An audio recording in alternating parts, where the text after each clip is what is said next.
وقتی خود جنگ میبروی چگونه مردم باید بترسونی؟ در جنگ دیگران رو میگو جنگ نیا.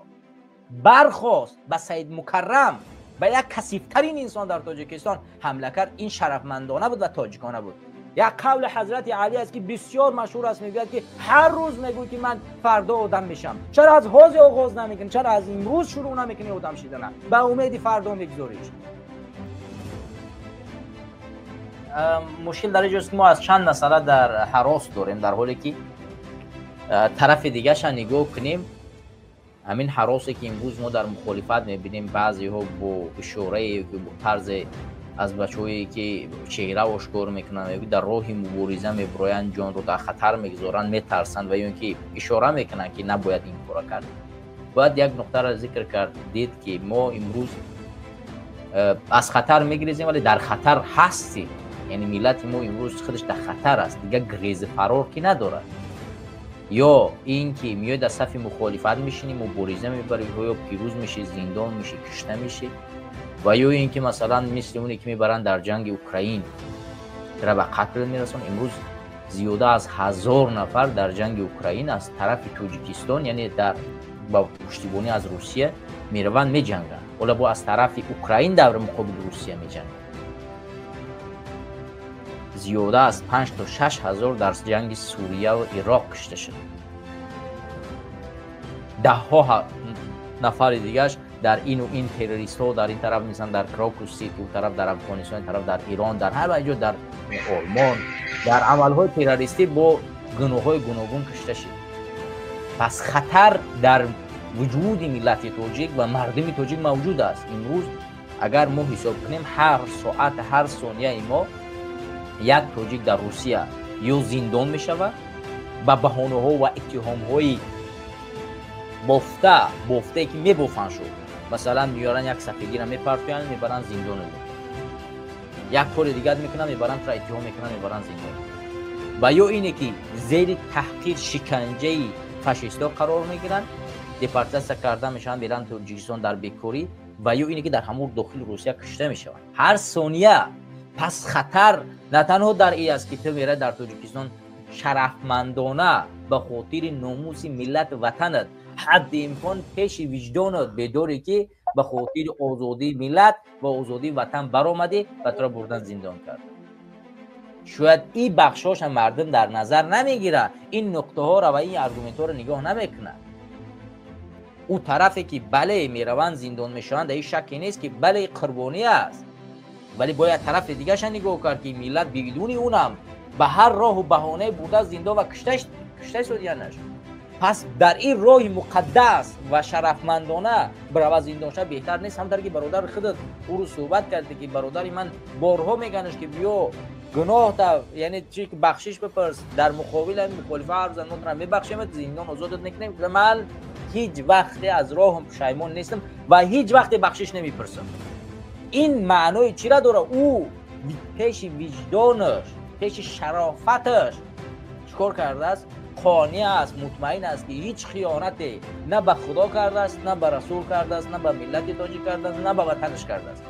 پس شرفمندانه زندان را انتخاب کرده است و شرفمندانه در اوج نیست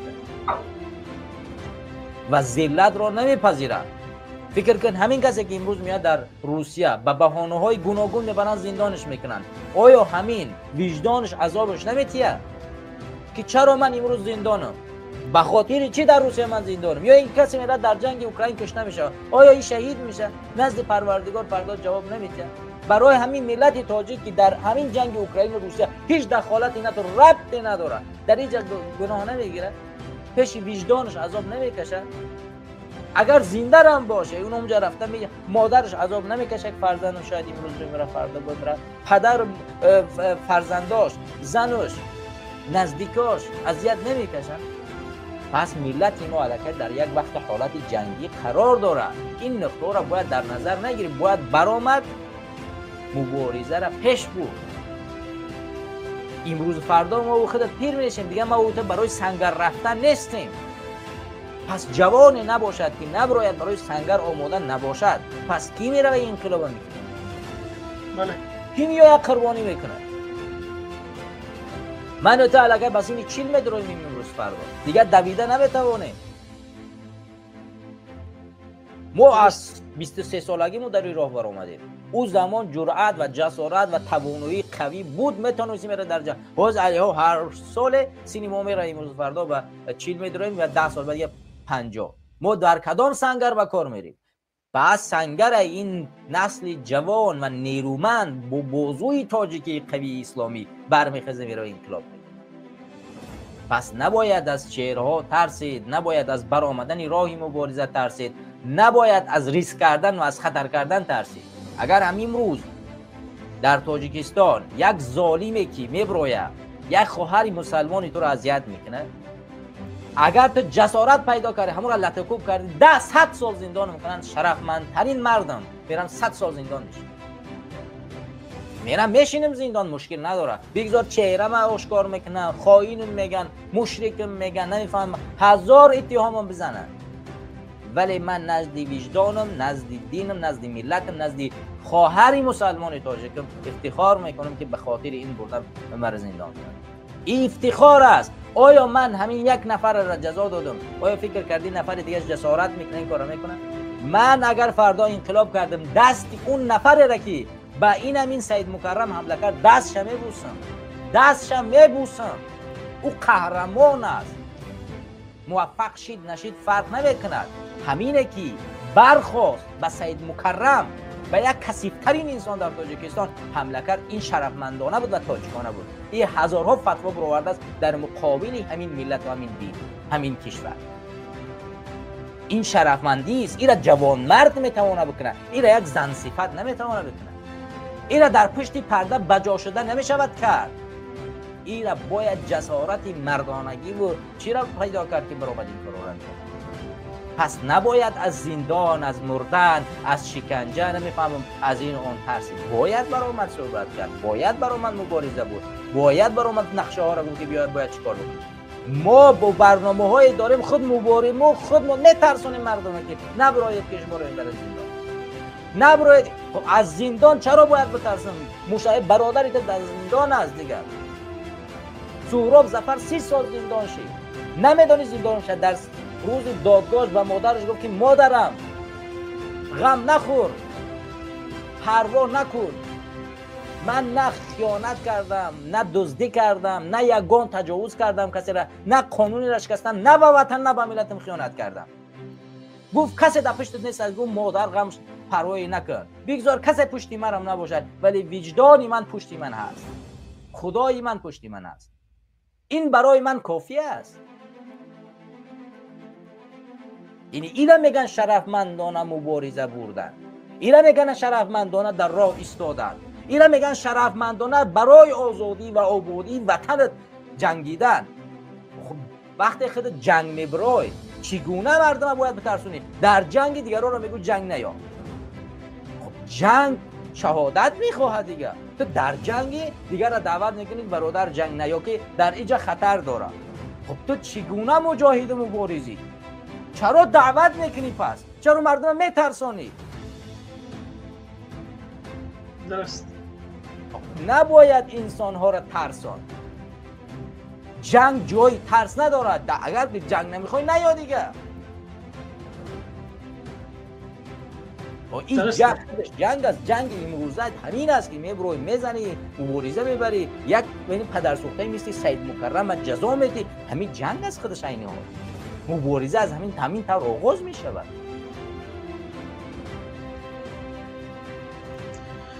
باز 10 نفر و مثل این همین مبارزه که برآمد سید مکرم یا شپات زد، ترساند، وحشت در داخلش جاری کرد. 10 دانه دیگه مثل این همین شیرمرد باشه، این همین بازوی تاجیکش مثل همین باز کنه، مطمئن باش که در تاجیکستان دیگر کسی جز جسارت نمیکند بالای یک خواهر تاجیک، بالای یک ریشدار، بالای یک ارزش ها چکار کند؟ اتهام بزند، حرف بزند، یا برای در داخل مسجد حقارت بکند به ناموسی تاجیکستانی و ارزش ها. مطمئن باشید این کارو نمیکنه. پس مشکلی ما در همین جهت است که ما توانایی جزا دادن همین اشخاص. ببینید در چچنستان امروز چه اتفاقی میفته. کوچکترین انسان، همین قادر یک دیکتاتور است، ولی وقتی که با ملتش کسی یک کار میکنه قربانی میتیه 100 نفر رو روان میکنه که برای امر جزا بدی میره 100 سال دیگه زندان میشنه در همون زندانا میشنه به تاونه کمکش میکنه میبره رشد کنه در همون زندان 6 تا است ولی ملت چه دفاع میکنه کو ناموس خواهرش دفاع میکنه کو کدام چچنیه در روسیه امروز روسا میبرن اینقدر اذیتش میکنن میزنن کوبش او رو به جوابگری نمیکشن اول قادر ملت خودش 2 میلیون 2 میلیون 10 میلیون تاجیکیم در تاجیکستان آخه ما امروز در برنامه برمدیم از چی حرف میزنیم نه بروی که جنگ نکنه که در اینجا خطر وجود داره خبی ترس است دیگه آخه ما مردم خبی بس کنیم مگه بریم دیگه هممون برم چهره ها رو بجا کنیم آخه بکش ویدیو دا به ویدیو گپ زنیم مگه تمامی پهلوهای مسئله هایی را که صحبت میکنیم باید طرف های مثبت و منفیشون در نظر بگیریم ارگومنت ها را باید بیاریم در موبایل و بسنجیم که وزن کدامش بالاتر است وقتی در جنگی باید جنگی باید مبارزه بود آخه در جنگ رفتی شمشیر که نکشتی میزنن گردن تا میبرن جنگ رفتی میجنگی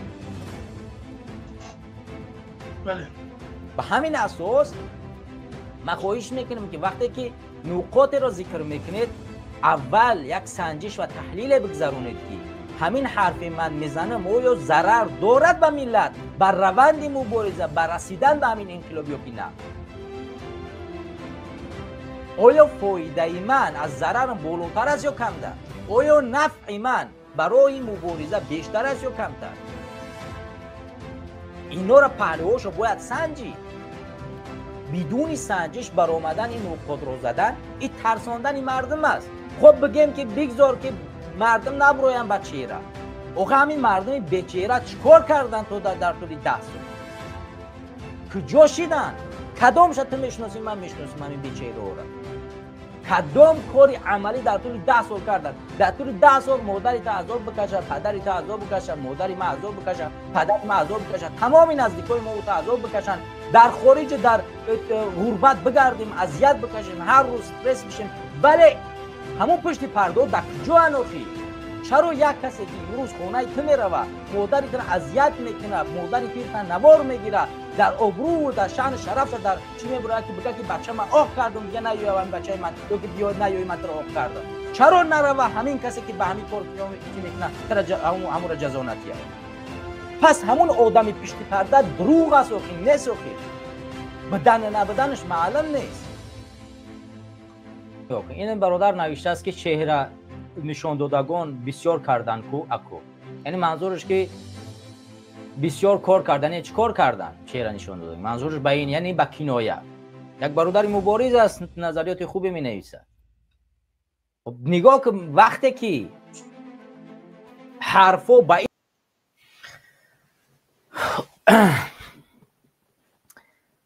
السلام علیکم و رحمت الله و برکاته برادران و همدیاران عزیز من میبینم که اینترنتم خیلی بد است بچه‌ها آوازم و تصویرم در یوتیوب و فیسبوک خوب است به خاطر که طوری که من دیده شدم مشکلات اینترنتی بسیار کلان است اگر آواز ما باشه بچه‌ها در فیسبوک و یوتیوب بنویسین در نظریات و ان شاء الله که برنامه رو آغاز میکنیم برادران آواز ما هست و تصویری مشکل در یوتیوب و فیسبوک دیده میشه بله صدا خوب است تصویر هم یک بار نگاه کنید که موج نداشته باشد زیرا طوری که من میبینم متاسفانه مشکل داره در اینجا اینترنتی من ولی اگر موجش خوبتر باشه ان شاء الله که برنامه رو آغاز میکنیم و صحبت میکنیم دوستان پیش از اون که برنامه رو آغاز میکنیم برنامه رو دستگیری بکنین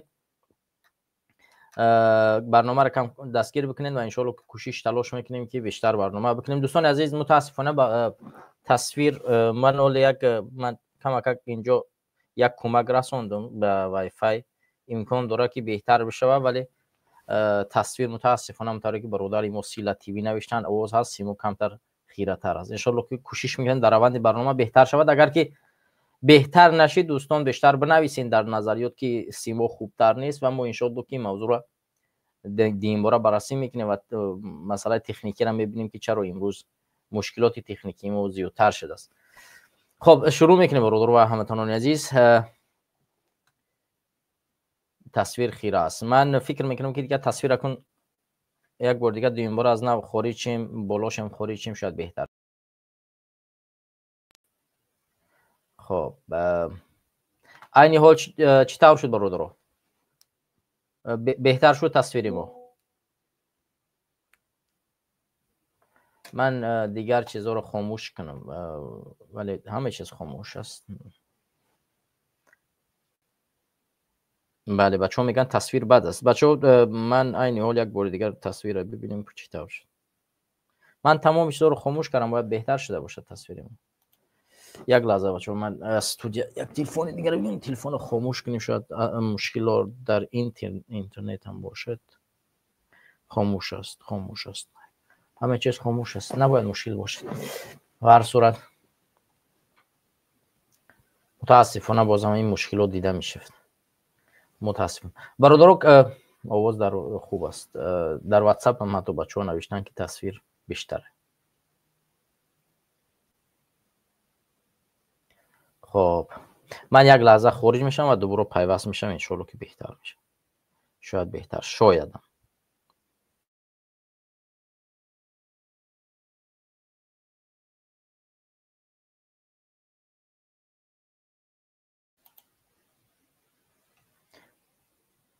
خب کو برادرها یک بار از نو بنویسین چی شد تصویر چی طور شد تصویر بهتر شد.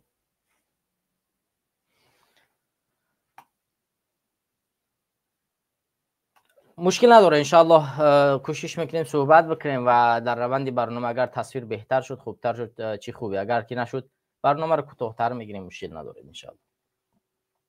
برمیگردیم به برنامه برادران هموطنان عزیز.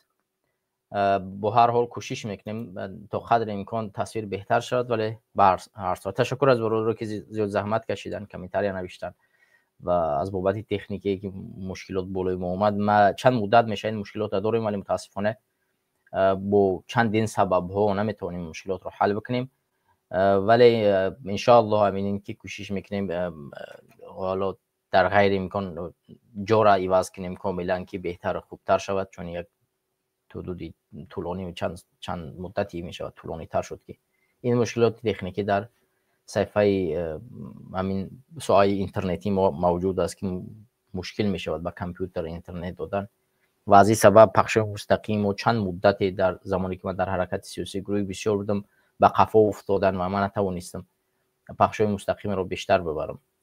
خب یک برادر نوشته است میچسبه صدا را میچسبه صدا میچسبه برادر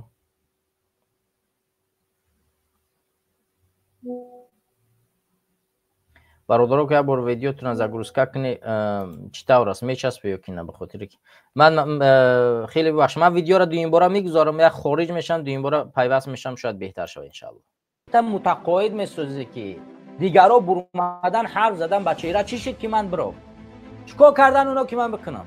وقتی که رسول خدا صلی الله علیه و سلم به میدان مبارزه برآمد دعوت شروع کرد هر کسی که در کناری او به دعوتگر مثل همون شد نه جنگ کردن برمدن یک از شمشیر در دستش گرفت دعوتگر چهره قطعی برمد رفت دعوت کرد. کدام اونها پنهانی بودن خیلی وقتی که در راه مبارزه برمدی دیگه میره جنگ میکنی ما اگر نباشیم دعوت نکنیم پی پشت پرده از کجا نقشه را پیدا کنیم بری بجنگی و بهانه گفتن لازم نیست که مطمئن بسازی که اونا چیکار کردن که من برام بکنم. خب آشکار نمیتونی توانایی صحبت کردن نداری.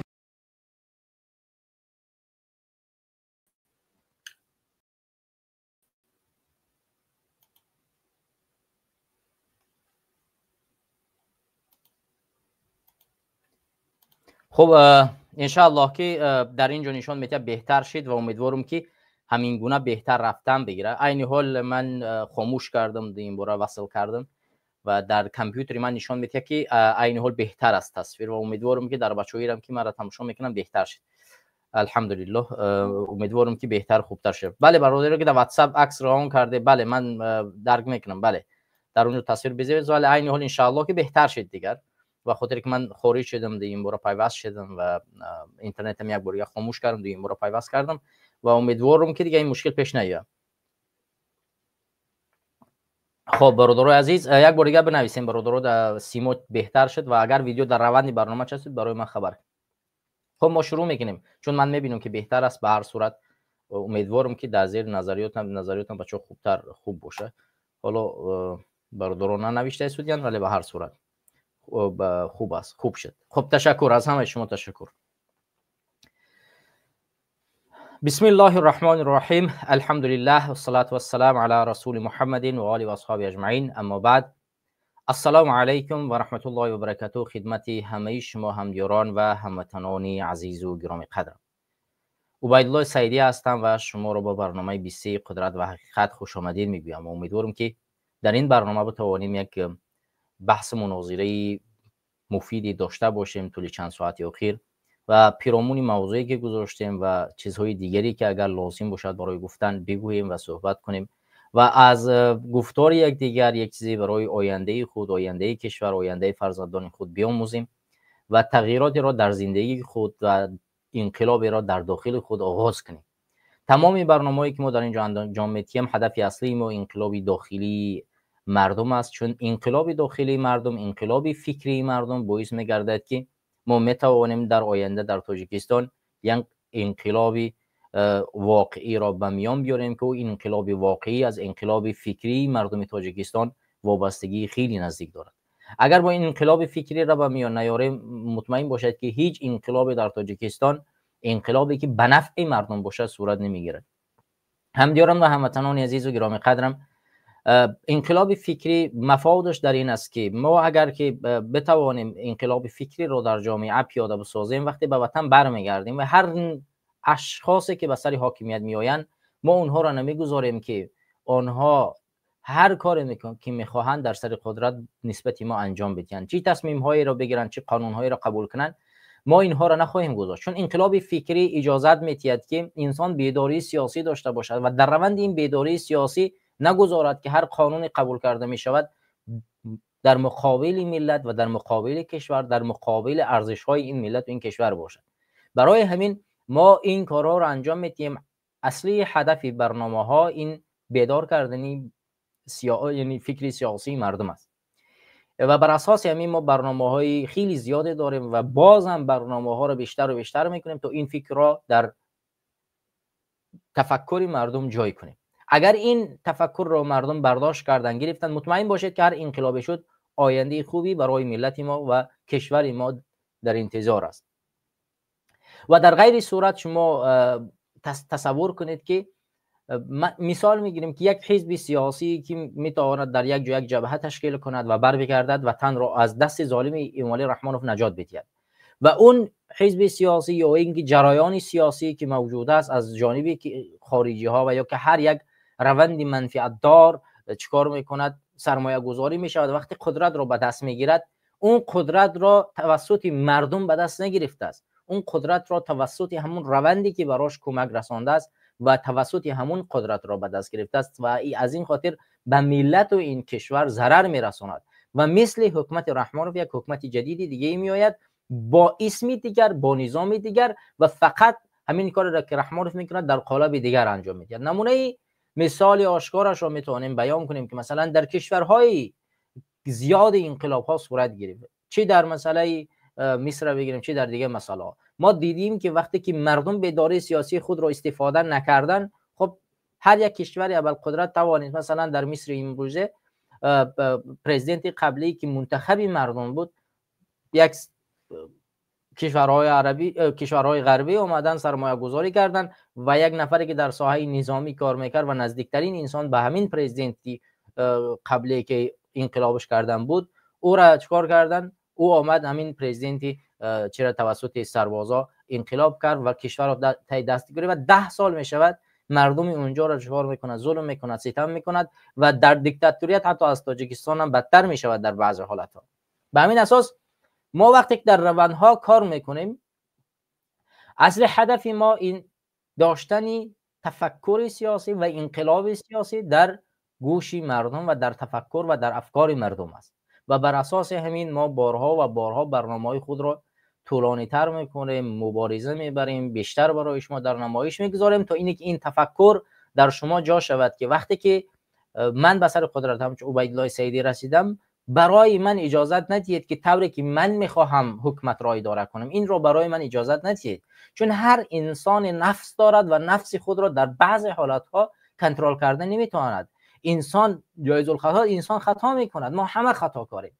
بر اساس همین وقتی که شما سری راهی مرا گرفتید، سری راهی هر کسی دیگه یک در سری حاکمیت میآید که نفس خود را برای مردم عملی نکند بلکه سری راه نفسی اون را گرفتیم، پس حاکمیت طوری می رود که مردم میخواهد نه طوری که شخص میخواهد. امروز در مسئله تاجیکستان فرق کننده است، یعنی حاکمیت را طوری اداره می شود، یعنی طوری حکومت اداره می شود که شخص میخواهد نه مردم، چون شخص بر اساس نفس خود امروز حاکمیت در تاجیکستان اداره میکند و بر اساس همین ما در تاجیکستان هیچ پیشروی نمیبینیم، دیگرگونی را نمیبینیم. هر دیگرگونی را میبینیم بر اساس منفعت یک خانواده است، تا اینکه این خانواده چکار کند بازم قدرت خود را گسترش بدهد و زیبایی را که تنها به خاطر نمایش گذاری و بهتر ساختن وضعیت همین خانواده باشد انجام میدهد. ببینید ساختمان ها زیاد ساخته می شود در تاجیکستان، جای های زیبایی زیاد ساخته می شود، چیزی که به بودجه کشور ما درآمدی بیشتری ندارد. اساس سازش اینها برای چیز؟ یعنی از بین بردن بودجه کشور و گرفتن، یعنی شستشو کردن پول ها اقتصاد کشور توسط ساختمان ها. مثلا نمونه مثال آشکارش بکسبور دامادی که خشتبار ایمالی رحمان فضل و پسرش داماد ایمالی رحمان فضل شرکتی ساختمانی با نفوذی دارد و قبلا هم وزیری علاقه بود. این شخصیت یک یک شرکت بزرگ ساختمانی دارد و از بوج کشور تقریبا آزاد است و در کلاب وقتی که رئیس قبلی یک شهردار قبلی کلاب میخواست تنقید بکند یک نقطه را در مسئله شرکت بکسبور گفت، در عوض اونی که رحمان رو بیاد از او تعریف توصیف کند که این نفر توانست جسارت کرد و در مسئله نصب کردن مالیات یا که انداز کشور از شرکت بکسبور شکایت کرد و اون پول ها باید برگردانی شوند، برعکس شد. همین شهردار چیکار کرده شد؟ به 10 سال روانه زندان کرده شد. و این نشان داده چیست؟ نشان داده یعنی است که هر سازش و هر کاری که در تاجیکستان امروز انجام داده می شود یا به خاطر زیبایی یا به خاطر هر کاری، فقط به خاطر نفس و تصمیم یک نفر و خانواده است و این گونه مبارزه و این گونه روند بر نفع مردم و بر نفع کشور ما نخواهد بود. و اگر امروز ما و شما کار نکنیم بالای تفکر مردم و اندیشه رو بالای سر مردم جای نکنیم، مطمئن باشید که در آینده همین گونه ادامه خواهد داد هر حکومت دیگه بیاید. بیا نمونه مثال شر را بزنیم. مثال اگر من رفتم تاجیکستان حکومت را گرفتم، فکر میکنید که من نفس ندارم؟ من نمیخواهم که بهترین ساختمان برای خودم باشد؟ هر انسان نفس دارد، بهترین زن برای ای باشد، هر انسان این چیز را میخواهد، اما کنترل این چیز ترس از جانب خداوند و ترس از جانب مردم باید باشد که مردم اون کشور خاموشی را اختیار نمیکنن در صورت ظلم کردن بالای اونها نمیگذارن که تو بهترین چیزها را برای خود روا بدانی و برای ملت بدترین چیزها را، چون این ملت تفکر سیاسی و بیداری سیاسی دارد که اجازه نمیدهد که یک نفر بیاید چیکار کند هر کاری را انجام بدهد. من وقتی که در شویتس زندگی میکردم سال 2017 من یک روند تظاهرات را که در اونجا بود مشاهده کردم، رفتم برای آموزش. من اصل هدفم اشتراک در اون تظاهرات نبود، اصل هدف من آموزش این تظاهرات بود که این تظاهرات چرا برگزار شد و در این تظاهرات کیها اشتراک میکنن. اساس تظاهرات بر این بود که حکومت شویتسیا تصمیم گرفت که سالی یعنی پیران سالا را بالاتر ببرد، از 63 تا 65 ببرد. این جانب تمام مردم اون شهر استکهلم که پایتخت شویتسیا است به میدان بر اومدن و تظاهرات کردند. وقتی که من در این تظاهرات وارد شدم در اونجا جوان دیده میشد، نیمه سال دیده میشد، پیرانسال، همه اهالی این شهر دیده میشد. فرقی نمیکرد، نه اینکه فقط پیرمرد و پیرزن، بیشتری اکثر یعنی کسانی که اغلبا در این تظاهرات اشتراک میکردن جوانا بودند. سبب اصلی اینها در چی بود؟ اینها نمیخواستند که والدین آنها، بزرگسالای آنها که خود آنها در آینده بزرگسال خواهند شد قانونشان پایمال کرده شود، حق آنها ستانیده شود. آنها اومدن تظاهرات کردن و در مقابل این قانون تا آخر ایستادن و این قانون قبول نشد. پس بیداری سیاسی از اینجا، از تفکر مردم آغاز پیدا میکند و اگر این موجود باشد ما اجازه نخواهیم داد که در آینده هر کسی که در سر قدرت آمد چیکار کند؟ بالای ما هر نفسی که خودش میخواد اون را انجام بدهد و اون کار را برای خودش انجام بدهد.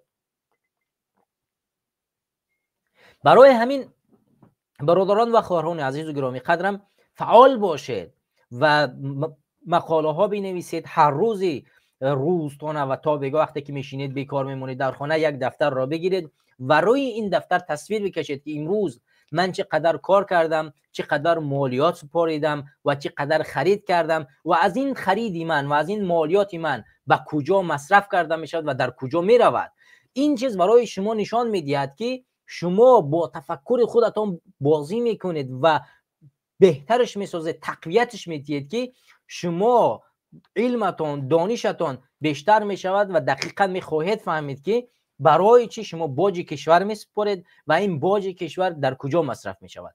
برای چی شما به تاجیکستان پول روان میکنید از مهاجرت و این پول شما به باج کشور چی کمک میرساند و پیشروی کشور از این پول شما چگونه آغاز مییابد. برای همین همه این سوال‌ها را باید ما و شما بآموزیم و ببینیم. این برادران و هموطنان عزیز موضوع اولی برنامه ما بود، چون من در موضوع اول من میخواستم نکاتی را ذکر کنم در مسئله انقلاب، چون من وعده دادم که هر برنامه در موضوع رسیدن به انقلاب چیزهای جدیدی برای شما پیشنهاد کنم و بگویم تا اینه که برای رسیدن به انقلاب دیگرگونی به میان بیاید. همونطوری که در برنامه گذشته در مسئله رفتن به افغانستان و این مسئله بسیار عمیق صحبت کردیم و این برنامه از جانب تمام برادران و خواهران مورد پذیرش قرار گرفت و تشکر از همه شما. امیدوارم که تمام برنامه‌ها چنین پذیرشی از جانب مردم داشته باشند که ما بتوانیم با شوقی بیشتر برای شما مفهوم‌های بیشتر، معلومات‌های بیشتر، دلایل‌های بیشتر را چکار کنیم، پیدا کنیم و پیشکش کنیم که این به تفکر نسلی نوین کمک برساند و اون نسل خوابیده هم که نمیخواهند تا امروز چیزی را بشنوند، این شنوایی باعث بگردد که اونها بیدار شوند و برای رسیدن به یک انقلاب و یک تاجیکستان آزاد کمک برسانند. خب این موضوع اولی ما بود. میگذاریم به موضوع دومی که در اینجا من اسمش را گذاشتم. آیا صداقت رحمانوف و وعده‌هایش واقعی است؟ همدیران و هموطنان عزیز، این موضوع رو من از کجا گرفتم و چرا اسم رو چنین گذاشتم و در تصویرم شاید شما ببینید که تصویر اموالی رحمانوف از من است و ارتشی تاجیکستان است که وابسته به جشن غلبه است و این چنین امیر امارت بخارا است و تصویر از انقلاب و روند مردم بخارا و دیگر مناطق تاجیکستان است. اگر این تصویر از بخارا است ولی در اون زمان از همه طریق من این تصویر را برای شما گذاشتم و اسم برنامه را به این موضوع را گذاشتم که آیا صداقت رحمان با وعده‌هایش واقعی است. البته شما وقتی که اسم برنامه را میبینید شاید فکر کنید که اصلا با اون چیزی که من میخواهم صحبت کنم وابسته نیست، چون فرق میکند. ولی برای همین را روشن کردن و به چند چیز به شما اشاره خواهم کرد. اینجا یک نواری از امام علی رحمانوف دارم که در روز غلبه صحبت کرد و سخنرانی کرد. سخنرانیش طولانی است، برای همین من از سامانه خاور، پایگاه خاوری که نزدیک به حکومت تاجیکستان است و یکی می شود که از رسانه‌های رسمی حکومت است، من از اینجا یک مقاله را به سمت شما میرسانم و در این مقاله راجع به این موضوع، یعنی به صحبت امام علی رحمانوف چند نکات ذکر کرده شده است و من این را میخوانم و اقتباس هایی را که از اینجا من برداشت کردم و نوشتم راجع این اقتباس ها صحبت خواهیم کرد. از این اقتباس ها ما برمیگردیم به اون نقطه‌ای که من در اول ذکر کردم که چگونه، یعنی اون چیزی را که ذکر کردم و وابسته به اون چیزی که ما تحلیل میکنیم که آیا رحمانوف صداقت دارد در وعده هایی که انجام میدهد. خب برمیگردیم به مطلبی که در سامانه در پایگاه خبری خاور نشر شده است. خب دوشنبه 8/05/2025 امید خاور: حفظ وطن و حمایه حیات آسایشته مردم در هر دور و زمان برای هر یک شهروند آگاه و صاحب وطن و جوانمردی با ننگ و ناموس وظیفه مقدس و پرشرف به حساب می رود. خب چونین بیان داشتن امام علی رحمان در صحبت‌های روز جشن غلبه. این یکی از اقتباس‌هایی است که امام علی رحمان آوردن. میگردیم بعد جمله دوم. سرور دولت ابراز نمودند که روند منفی و خطرباری که حالا جهان مؤثر را تحت تاثیر قرار داده است، خصوصا مخالفت‌های شدید بین ابرقدرت‌ها، از نوع اوج گرفتن مسلح شوی با شتاب، جنگ سرد، اینچنین گسترش یافتن عملیات‌های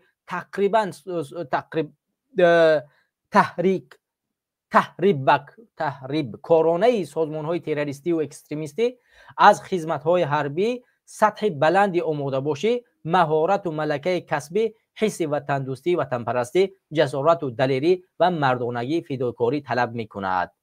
خب یعنی این اقتباس دوم. میگردیم به جمله بعدی. اعتماد امید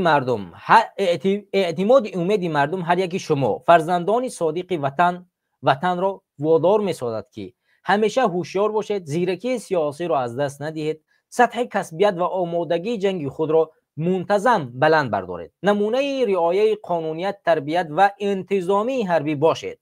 اظهارات داشتن امام علی رحمان.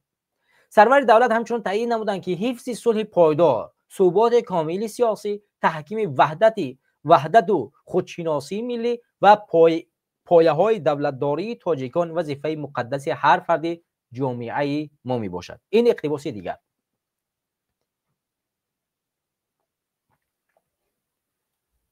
خب همین است که مساعدت به تأمین صلح و ثبات و حیات آسایشته در پهنای عالم یکی از هدفهای اساسی سیاست خارجی دولت ما معین گردیده است. خب محض به خاطر پیگیری این هدف، من در اجلاسه 79 مجلس عمومی سازمان ملل متحد مسئله قبول قطعنامه مخصوص را عاید به اعلان کردن 10 ساله تحکیم صلح با خاطر نسل‌های آینده پیشنهاد نمودم. افزودن امام علی رحمان. امام علی رحمان بار دیگر یادآور شدند که تاجیکستان چون مملکت که جنگ دهشتناک تحمیلی را از سر گذرانیده است، همیشه جانبدار تنها به راه آسایشته، یعنی گفت و شنید، حل نموده همه مخالفت نزاع می باشد. این اصطلاح آخر است. این اصطلاح آخر را دوستان گرامی یک بار خیلی اهمیت دهید. نگاه کنید، میگه که تاجیکستان چون مملکت که جنگ دهشتناک تحمیلی را از سر گذرانیده است، همیشه جانبدار تنها بر راه آسایشته، یعنی گفت و شنید، حل نمودن همه مخالفت و نزاع ها می باشد. این مسئله ای است که امام علی رحمانوف در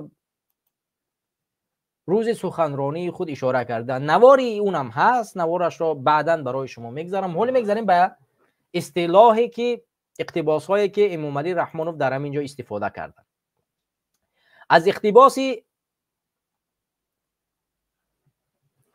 حربی میگذاریم، وطن دوستی و یا اینکه زیرکی سیاسی که ایشان ذکر کردن. امام علی رحمانوف میگوید که هر خدمت حربی باید جسارت وطن دوستی و زیرکی سیاسی داشته باشد.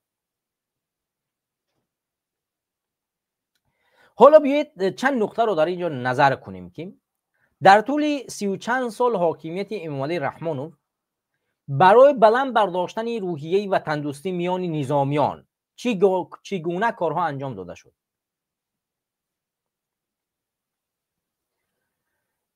در چند سال اخیر چند مرزبان تاجیکستان به خاطر مواد قاچاق، موادهای خب دیگه این چیزهای غیر قانونی، قاچاق و هزارها کارهای تروریستی اکستریمیستی که همین خودی حکومت، خود امام علی رحمانوف انجام داد، به خط رسیده. یعنی چگونه کارهایی را در طول 30 و چند سال حکمرانیش انجام داده است که حس وطن دوستی نظامیان تاجیکستان را این عقیده بالاتر برداشته است که آنها به خاطر این عقیده میستن و مبارزه میبرند.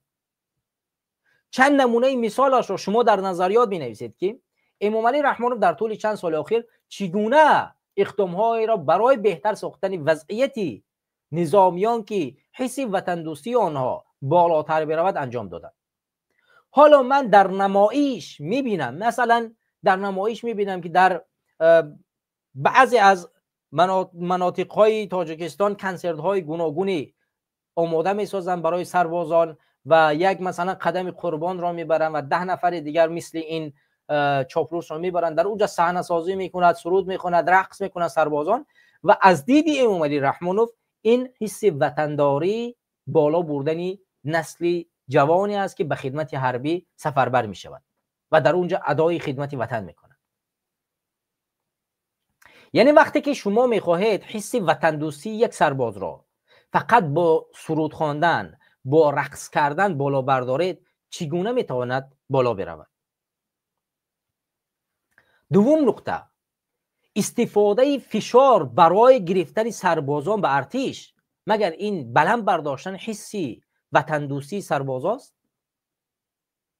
ما وقتی که میگوییم که رحمان با وعده‌هایش، با حرفایش وفادار نیست و هیچ نقطه حرفش واقعی نیست، منظور از هر کلامی ما این است. شما در نظر بگیرید هر نقطه رو ما ذکر میکنیم که وقتی که او میگوید که باید حس وطن دوستی و زیرکی سیاسی رو از دست نداد و برای بهتر ساختن وضعیت سیاسی و نظامی باید به خدمت حربی آمد و وطن را خدمت کرد و چگونه از فشارها خود حکومت استفاده کند و مردم را در داخل همون نهادهای نظامی شکنجه کند، به قتل برساند. همین سال چند نفر در همین شاخه نظامی و از جمله سربازان معیوب گردیدند، معلول گردیدند. مگر می شود با چنین فشار حس وطن دوستی نظامیان را بالا برد؟ وقتی که امسال برای خرید فروشی همون شهادتنامه نظامی از هر یک جوان 30,000 35,000 سامانی ستانیدن تا او را چکار کنند؟ به او بفروشند. وقتی شما شهادتنامه نظامی را میفروشید، حس وطن دوستی انسان ها بالا می رود و اگر که شما پول ندهید شما فقیرتر هستید، بیاید بروید در خدمت حربی چکار کنید. وقتی که وطن دوستی برای فقیران است و فقیران فقط حس وطن دوستی رو از دید شما جاری میکنند، پس این وطن صاحب ندارد. نکته دیگرش این است که در تمام شاخه‌های نظامی امروزه تاجیکستان، در تمام شاخه‌هاش تمامی کارها انجام داده می شود تنها به خاطر تبلیغ خانواده امام علی رحمانوف. سربازی ما امروز تمام کارش چاپلوسی است و تعریف و توصیف از خانواده امام علی رحمانوف است.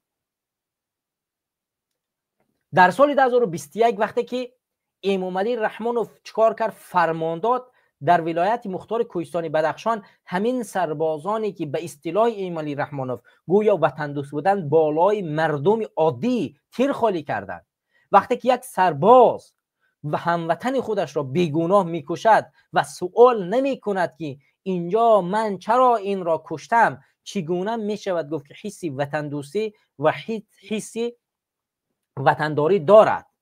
ما میتونیم این را بگوییم، ما میتوانیم اینجا ادعا کنیم که در امنیت در این سربازان ما، سرحدهای ما امروز از جانب کسانی که میتوانند در مقابل هر دشمنی بیستن نگهداری کرده میشود، حفاظت کرده میشود. وقتی که سرباز ما میراد در بدخشان بالای مادری تاجیک که فرزندش به شهادت رسیده است از دست همین ظالمان، بازم تیر خالی میکند.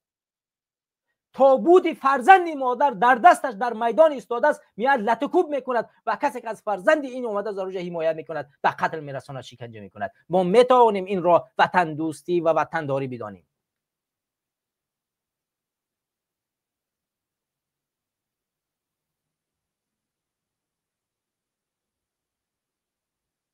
سال 2012 وقتی که همین هموطنان ما به خاطر دفاع سرزمین خستن، بازم امام علی رحمانوف این با یک امضا به یک قرار مردم و سربازا رو روان کرد. در ولایت مختار کوهستانی بدخشان زیاده از 100 نفر به قتل رساندن و این همین سربازا رفتن در اونجا به قتل رساندن. کدام وطن دوستی، حسی وطن داری؟ ما از کدام مسئله میتونیم در اینجا سخن کنیم؟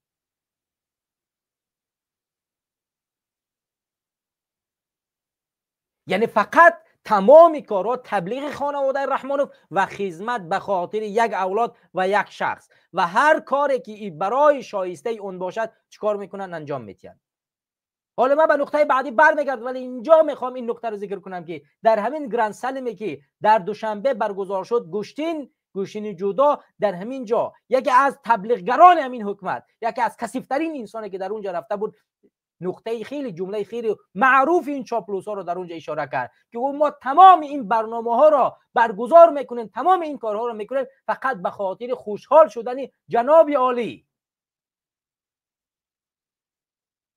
وقتی که ما میگوییم که تمام کارها در تاجیکستان انجام داده می شود به خاطر یک خانواده، به خاطر یک شخص، اینجاست که از زبان خود آنها این برآورده می شود. خود اون شخص در همون روز ورزشی که یک همایشی خیلی بزرگ در دوشنبه بود، خود در اونجا در حضور تمامی ورزشکاران صحبت کرد و گفت که تمام این ورزش ها را ما تشکیل میکنیم به خاطر خوشحال کردن، سرخوش کردن جناب عالی. یعنی به خاطر بهتر ساختن و سرخوش کردن یک شخص تمامی کار رو انجام میدن. هدفشون بهبود ساختن ساحه ورزش، ساحه نظامی نیست. هدفشون بهبود بخشیدن خانواده و حفاظت خانواده امام علی رحمانوف است. خوشحال کردن یک خانواده رقاصه است.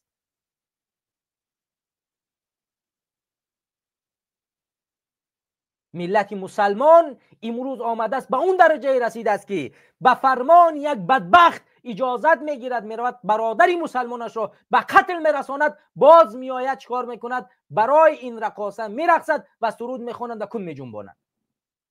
این است مگر شیوه مردانگی در ملت مردمی تاجیکستان؟ از کجا این تعلیم را ما گرفتیم که باید برای سرخوشی یک خانواده ما بریم هموطن خود را بکشیم، ما بیایم رقص سرود در یک طرف دیگه اجرا بکنیم؟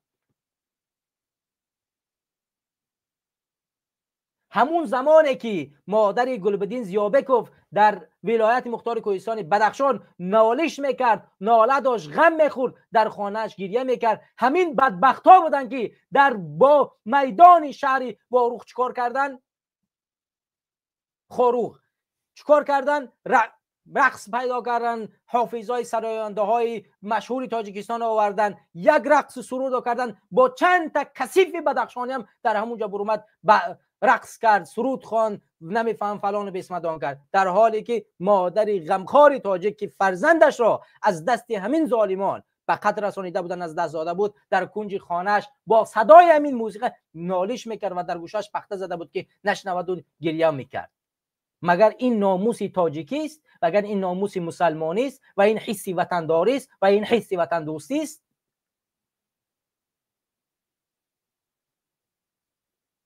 وقتی که ما میگوییم که صداقت رحمان به وعده هایش واقعی نیست، این گونه واقعیت ندارد، این گونه همه حرفای او دروغین است.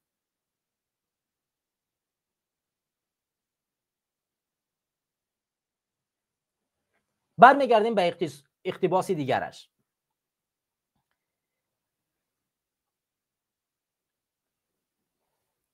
میگه که حفظ وطن و حمایت حیات آسایشه مردم وظیفه مقدس است. بیایید یک بار مسئله این مردم را ببینیم که آیا حیات آسایشه مردم را وظیفه مقدس خود میداند؟ بیایید ما یک نمونه مثالش را در طول چند ساله اخیر در نظر بگیریم.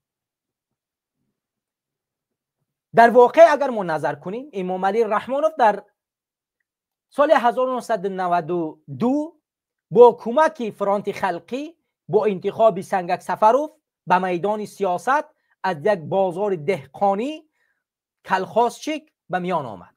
سنگک سفروف وقتی این شخص رو میبیند با قدی بلند، با اسلام کریموف که اون زمان با سپارشی یلسین پرزیدنت پیشین روسیه در تاجیکستان مسئول گردیده بود، پیشنهاد میکند که ما یک نفر را یافتیم که برای آینده تاجیکستان میتواند تاجیکستان را اداره کند. وقتی که اسلام کریموف این شخصیت را میبیند، یک انسان بلند و قد و قامتی دراز دارد و زیبا هست و حسن زیبا دارد و هر چی میگویند مثل غلام انجام میدهد و بله میگویند، میگوید بله این میشود. و صحبت های مشهور خود رحمان فهم هست که وقتی که من به کار آمدم شیمکستوم رو قرض گرفتم، یعنی پول نداشتم که شیمکستوم بخرم. امروز نبیرش چیکار میکند؟ با ماشین های بالاترین و پیشترین جهان میگردد که میلیاردرهای جهان اینگونه ماشین و اینگونه مصرفات گوداره ندارد. این آسایشتگی مردم است. یعنی کسی که کلخاص شک بود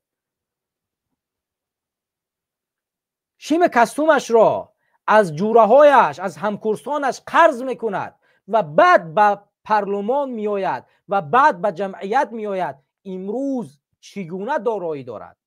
این آسایشتگی مردم است؟ چگونه آسایشتگی؟ وقتی که امام علی رحمان در سال 1992 در سسیه در خوجند رفت برگزار شد و اشتراک کرد و در اونجا به حیث راهبر انتخاب کرده شد، وقتی که بعد دوشنبه برگشت چیکار کرد؟ با کمک ازبکستان، با کمک فرانت خلقی، تمام کسانی که در داخل وطن بودن یکی یکی پشت یکدیگر به قتل رساند. تمام مخالفان سیاسی را، از جمله کسانی که در روند استقلالیت و رسیدن به استقلالیت کمک خیلی زیاد کرده بودند، هر یکی اونها را که دیدی مخالفت با فرانت خلقی داشت به قتل رساند. آغاز جنگ شهروندی را همینا کردن، وگرنه در دوشنبه یک حکومت موقتی موجود بود و اونها می توانستند حکومت را ادامه بدهند، ولی اینا رفتن در خوجند خیانت را انجام دادن و بازگشتن اومدن چیکار کردن؟ تمام خیانت ها را با این ملت انجام دادن. بعد از اون چیکار کردن؟ در سال 1997 با کمک روسیه رفتن در افغانستان مخالفه را فریب دادن و به اصطلاح خودشان صلح را، آرامش را، آسایشتگی را به تاجیکستان آوردن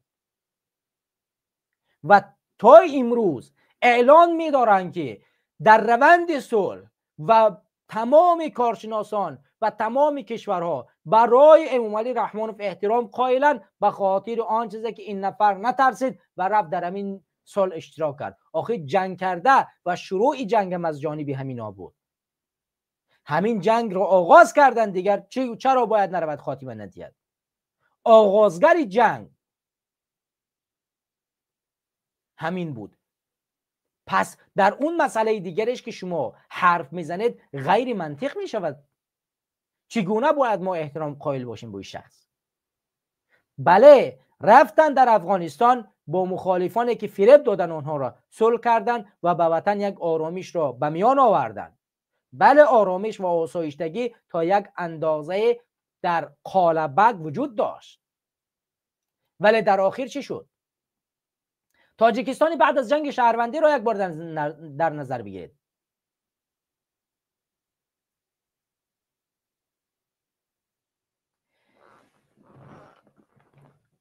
آغاز از سال 2006 حتی از سال 1999 بگیریم، در طبق قراری سازشنامه صلح امام علی رحمانوف در سال 1999 چیکار کرد؟ باید کاندیدات خودش را بر پرزیدنتی پیشنهاد نمیکرد مگر خیانت نکرد به این روند صلح و آسایشتگی مردم. اگر همون زمان میرفت یک نفر دیگر میومد، ما انتخابات آزاد داشتیم و هیچ مشکلی به میان نمیومد. یکم خیانت در سر قدرت باقی ماند، این خیانت بود. خیانت دوم در سال 2006 به راهبری اینات سید عبدالله نوری زهر داد و او را به قتل رساند و همینطور به استاد همتزاده و به دههای دیگر از کسانی که نفوذ داشتند و میتونستند دیگرگونی به جامعه بیارند. این آسایشتگی است مگر؟ کشتن انسان ها مگر آسایشتگی است؟ یعنی جنگی که عملا باشد با سلاح از بین رفته است، ولی جنگی سرد در جامعه ما موجود است. بعد از کشتن سید عبدالله نوری آغاز کردند با بستن تمام مدارس ها، تمام جاهای تحصیلی که کمی وابسته به دین یا به چیز دیگری داشت، اینها را همش را در تاجیکستان از بین بردند و بعد از بردن این مدارس ها شروع کردند به جنگ داختن بین سلفی و حنفی و شافعی و شیعه و فلان و بیسمدان. بعد از اینها را که همش از بین بردن آغاز کردند با از بین بردن مخالفان سیاسی. در سال 2012 بیرون کردن عمر علی قوتوف، در سال 2014 حزب او را، حرکت او را در تاجیکستان ممنوع کردند، در سال 2015 بالاخره حزب نهضت اسلامی تاجیکستان را در قلمرو کشور ممنوع اعلان کردند و هزارها نفر را چیکار کردند؟ پشت پنجره بردند و هزارها نفر دیگر را از کشور بیرون کردند. وقتی که آسایشتگی و آرامش در وطن وقتی صحبت میکنی، از کجا ما میتوانیم صحبت کنیم؟ وقتی که مخالفای سیاسی از وطن بیرون کرده شدن، آغاز شد بر روزنامه‌نگاران و حقوق شناسان. اولین آدمی که در اینجا قربانی گشت بزرگمهر یاروف. بزرگمهر یاروف را به 29 یا 30 سال محکوم کردند و بعد برگشتن به روزنامه‌نگاران و هزارها روزنامه‌نگاری که امروز در پشت پنجره نشستند. این آرامش و آسایشتگی است. این اقتباس دیگری از امام علی رحمان بود که متاسفانه به یگان حرفش که سخن میکند و حرف میزند واقعی نیست و واقعانه به نظر نمیرسد. نقطه سوم میگوید که حفظ صلح پایدار وظیفه مقدس هر فرد جامعه میباشد. بیایید یک بار نظر کنیم. ما در امروزه تاجیکستان چگونه باید هر یک شهروند حفظ امنیت کشور را نگاه کند و اهمیت بدهد و بالای اون اشاره کند؟ یعنی براش ارزش های این کشور مقدس باشد که بداند که برای این وطن آماده است هر کار را بکند. برای همین ایستادگی کند، صلح پایدار وظیفه دار است و مقدس بداند و این را در نسل آینده خود چکار کند؟ عملی بگرداند. فرقی نمی کند چه از دیدگاه اجتماعی باشد، فرهنگی باشد، سیاسی، از هر دیدگاهی. اما اگر ما به واقعیت نظر کنیم، واقعیت را اگر ما نظر کنیم، ما میبینیم که متاسفانه امام علی رحمانوف صحبتاش فقط حرفن و در اصل هیچ گونه کاری را در روند عملی گردانی حرفایش اجرا نمی کند. امروز هزارها تاجیکستانی در خارج کشور از روند فرهنگ و دانش دیگر مملکت ها علم می‌آموزد. مهاجران امروز با فرزندایشان در روسیه هستند و در اونجا فرزندایشان مکتب روسی میخوانند. اونها از فرهنگ تاجیکی و وطنداری و وطن دوستی چی بدانند؟ امروز در داخل این وطن ما مکتب‌های روسیه است که با دستور روسیه کار میکند و تمام فرهنگشان از روسیه، کتابایشان از روسیه میآید. در اینجا خیلی حسی وطن دوستی این فرزندا بخوانند. چگونه صلح و ثبات وطن و امنیت را نگاه بدارند؟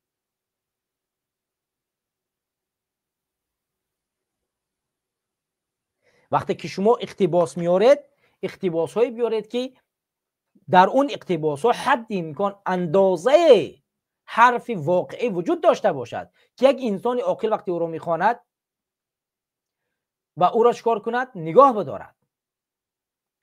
نقطه آخر از اقتباس های امام علی رحمانوف: تاجیکستان جانبدار گفت و شنید و راههای آسایشته می باشد. این نقطه ای است که ما بالاش بیشتر صحبت خواهیم کرد. همونطور که من در اولی برنامه این مطلب رو با رنگ‌های دیگر رنگین تر کردم تا اینه که شما اقتباس های امام علی رحمانوف رو خوب دقت کنید. من یک بار دیگر این رو برای شما میارم از خود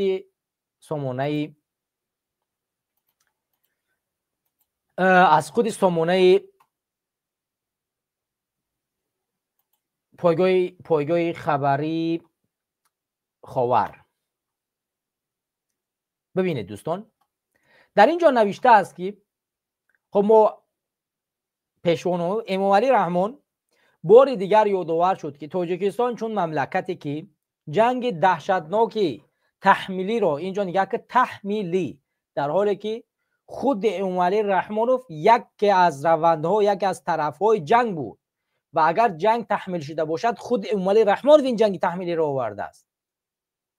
وقتی که کلمه را به میان میارد، ببینید، در باور کنید این شخص کو، این شخص اگر که این نمی رویش، این چهرهش ظاهر است انسان است، باور کنید ظاهر این شخص انسان است. اگر شما باطن این رو ببینید یک خوگ است، این اصلا به انسان مانندی ندارد. شما همین حرف رو یک بار نگاه کنید چی میگوید. جنگ دهشتناک تحمیلی از سر گذرانیده است. مگر جنگ رو کی آورد؟ فرانت خلقی رو کی به میان آورد؟ مگر ازبکستان با سفارش روسیه به میان مگر نآورد؟ این جنگ تحمیلی از کجا به میان اومد؟ کی طرفهای جنگ بود؟ این منطق رو اینجا گم میکند زبان، واقعیت را اینجا گم میکند. وقتی که خودت میگوی جنگ تحمیلی، گویا که تو نباشه و کسی بالای تو این جنگ رو تحمیل کرده باشد، حالا که طرف جنگ خودت بودی. یک عده مردم به میدان برآمدند و میخواستند که تاجیکستان صاحب استقلال باشد و بیرون از روسیه باشد و تمام ارزش‌های خودش را حفظ کند و تو با کمک روسیه آمدی تمام این مردمی که برای آزادی تاجیکستان برخیستند قتل کردی و از بین بردی و او را به شمار جنگی تحمیلی. کی کردهش؟ خودی تو، ولی امروز را اینطور بیان بدار. خب دوامش رو ببینید. همیشه جانبدار تنها برای آسایشته، یعنی برای آسایشته، یعنی گفت و شنید، حل نمودن همه مخالفت نزاعها می باشد. ببین، همه مخالفت و نزاعها می باشد برای گفت و شنید. حالا اگر که ما نظر کنیم چگونه گفت و شنید امام علی رحمانوف آماده است انجام بدهد. در سال 1997 سازشنامه صلح امضا شد. با گفت و شنیدی که امام علی رحمان با او اعتقاد و ایمان دارد. مگر این سازشنامه صلح واقعی بود؟ من از همه شما بینندگان سوال میکنم، هر کسی که در کامنتار امور امروز تماشا دارد و میشنود، شما یک بار در این سوالی من پاسخ بدید. آیا سازشنامه ای که نوشتن واقعی بود؟ اگر واقعی بود چی شد با اون؟ من میخوام نظر شما رو ببینم. نظر شما در اینجا چیست؟ آیا سازشنامه صلح واقعی بود از دید امام علی رحمانوف؟ آیا وعده ای که به سازشنامه صلح امام علی رحمانوف داد اجرا کرد؟ من میخوام پاسخ شما در نظریات داشته باشم. من به دیگر نقاطش میپردازم و بعدا به این نقاط باز برمیگردم. خب یکی از مسئله هایی که در جهان امروز معرفی هست، این همین مسئله سازشنامه صلح و رسیدن به یک صلح در تاجیکستان است که حتی از جانب سازمان ملل متحد نیز مورد استقبال قبول گرفت و واقعا در بعضی حالتها از امام علی رحمانوف قهرمان تراشی میکنند بعضی از کشورهای خارج. حتی در سال 2019 یا که 21 بود، من چند عکس رو برای شما اینجا نشان بدیم. یکی از نمایندگان اروپا وقتی که به تاجیکستان سفر میکند و او را در تاجیکستان چنین ملاقات میکنند. من این عکس ها رو به سمت شما برسانم اگر بشود. این ببینید، این ملاقاتی است که در تاجیکستان یکی از نمایندگان اروپا را انجام میدهند. نمایندگان سازمان هاست. ببینید این نماینده اروپا است، یکی از سازمان های با نفوذ جهان غرب و این دختران تاجیکن که چنین استقبال میکنن. کسانی که دیدید اینا رفتن تا روند صلح تاجیکان را باید به اصطلاح اونی که دفاع بکنن از روند مردم سالاری تاجیکستان. برعکس دیدید دختر تاجیک را برآوردن به آغوش کی؟ به آغوش یک اروپایی. دیدید آخر این عکسایی است که این عکسایی است که از روند سفر یک اروپایی، یک سازمان اروپایی به تاجیکستان بود. یعنی در بعض حالت ها این سازمان ها با پول خریده و فروخته می شود. حکومت با سروری امامعلی رحمانوف امروز مبلغ زیاد دارد و می تواند بعضی ها رو با مبلغ چکار کند؟ بخرد. و در این جانب می بینید که می روند در تاجیکستان چکار میکنن؟ بازم تعریف و توصیف میکنن. برای همین وقتی که ما میگوییم که برادران و خواهران عزیز و گرامی قدرم، مطمئن باشید که در بعض حالت‌ها خارجیان هیچ وقت پیشرفت شما را نمیخواهند. برای اونها مهم این است که همون ملت خاموش باشد. اما وقتی که ما آماده باشیم و تفکر انقلابی را در اینجا داشته باشیم، اجازه نمیدیم که هر کسی بیاد بالای ما حکمرانی کند. مسئله دیگری که امامعلی رحمانوف به همین روندی گفت و شنید خیانت کرد که امروز میگوید من آماده ام. یعنی صحبتش هیچ وقت واقعی نیست. ببینید وقتی که امامعلی رحمانوف میگوید که ما واقعا میخواهیم با راه گفت و شنید همه نزاعها و مخالفت را حل بکنیم. اگر حالت چنین باشد سال 2012 با مرحله قوتوف چرا سازش نکرد و او را به قتل رساند؟ اگر واقعیت باشد چرا سال 2015 حزب نهضت اسلامی تاجیکستان را در تاجیکستان ممنوع کرد؟ اگر چنین باشد چرا امید 88 را پشت پنجره و بعداً کشتش؟ اگر چنین باشد چرا تاجیکستان آزادی نو را با رهبری زید سیدوف نمون در تاجیکستان فعالیت کند؟ بعد 29 سال زندان او را محکوم کرد.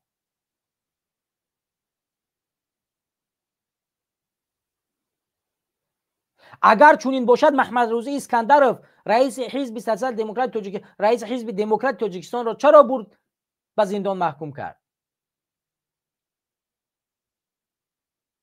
هزارها دلایل وجود دارد که هیچ گونه حرفای این شخصیت واقعیت ندارد. همدیران و هموطنان عزیز ببینید، حالا اگر ما ببینیم امامعلی رحمانوف این اقتباس ها را یکی از برادران پیوست شدن، این برادر پیوست میکنیم و برمیگردیم بازم به همین موضوعی که صحبت داریم. برادر آهن بفرما، سخن با شماست. سلام علیکم و رحمت الله و برکاته. و علیکم السلام. زنده و سلامت باشید. بفرمایید برادر.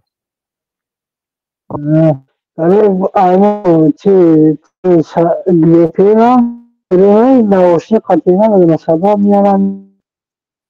چرست؟ خوب که برادر آوازت خیلی کنده کنده میاد. شما یک بار بدروین به نواشنی وارد چین، به خاطر که آوازتون واقعا کنده کنده میاد. من صدای شما رو طبیعتا نمیشنوم.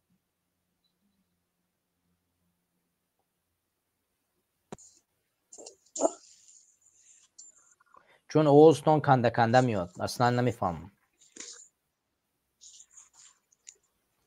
صدای مرا میشنوین؟ یه مایده بهتر شد، این حال کمی بهتر شد.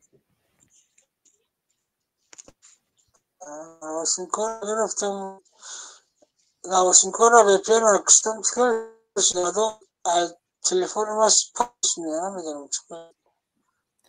برادر عزیز اینترنت باز هم خیلی کنده کنده میاد. اوزه برادرها در کامنتر یا بنویسید صدای برادر در من کنده کنده است یا که در شما هم کنده میاد. بعد صدات کنده کنده میاد. بازم دومین بار شروع شد.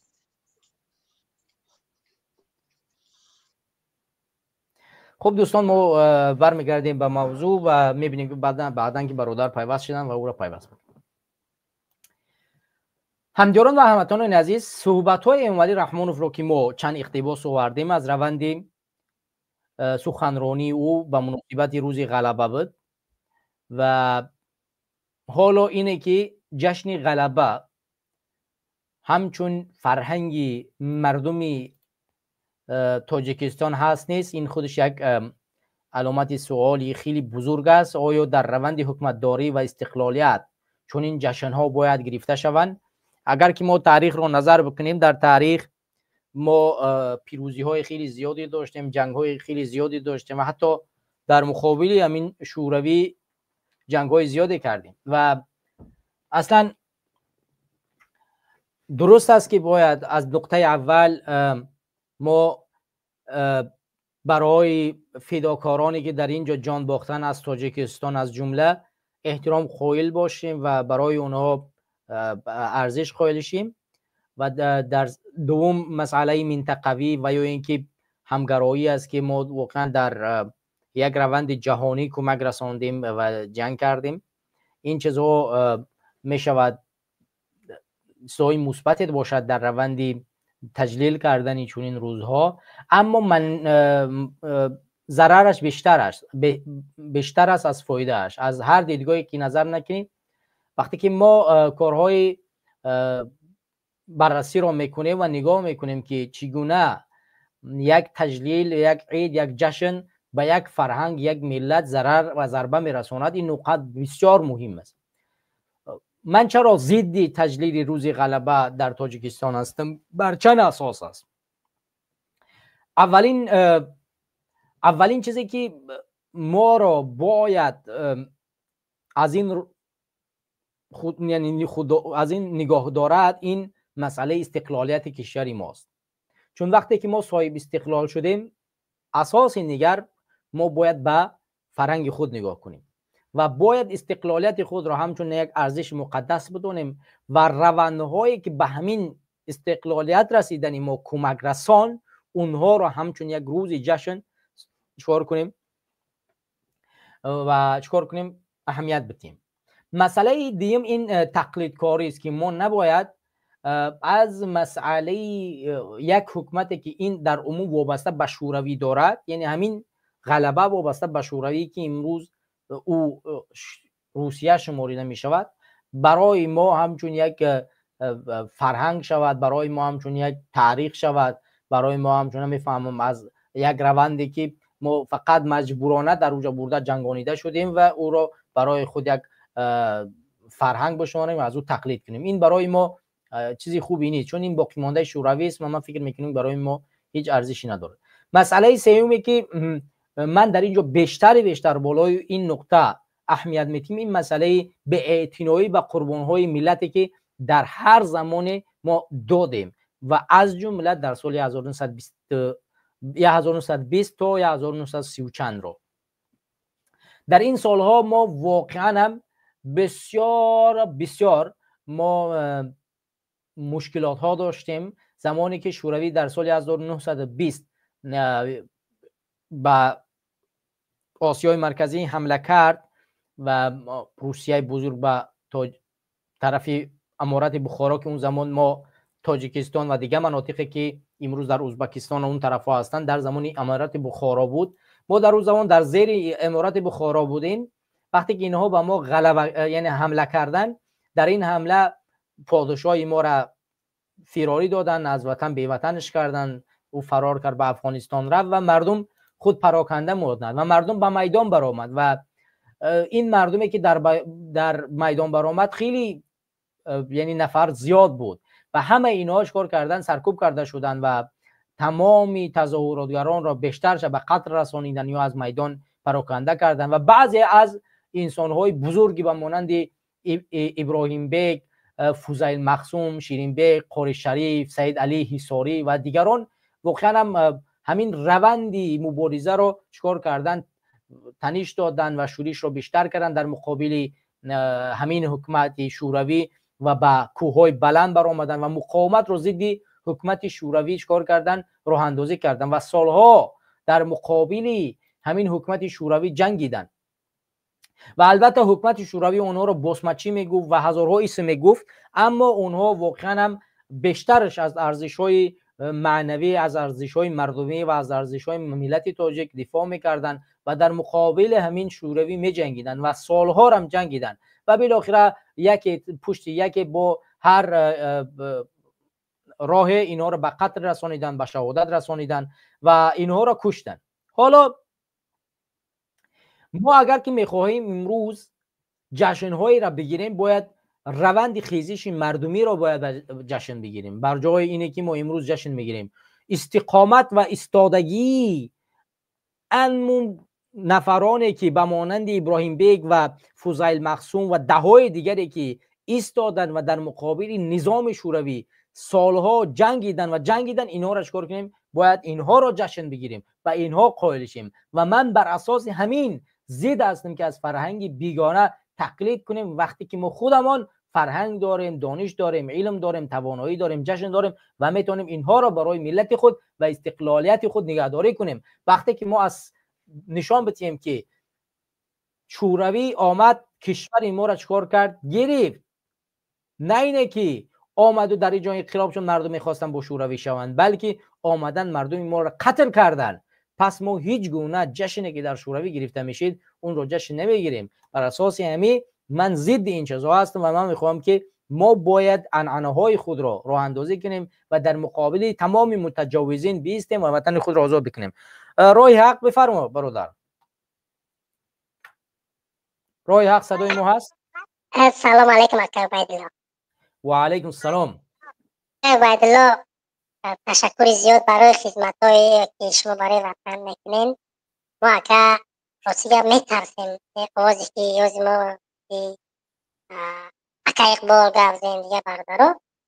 اکا عبیدالله شما را همه های تاجیکستان نگاه میکنن مردم واقعا میبینه یک سیمای دولت یک راهبر بودن در یک ولایت شهر نه که برادر عزیز مشکلی میگه بین این برادر بچه که هیچ بهش باز نمیگه.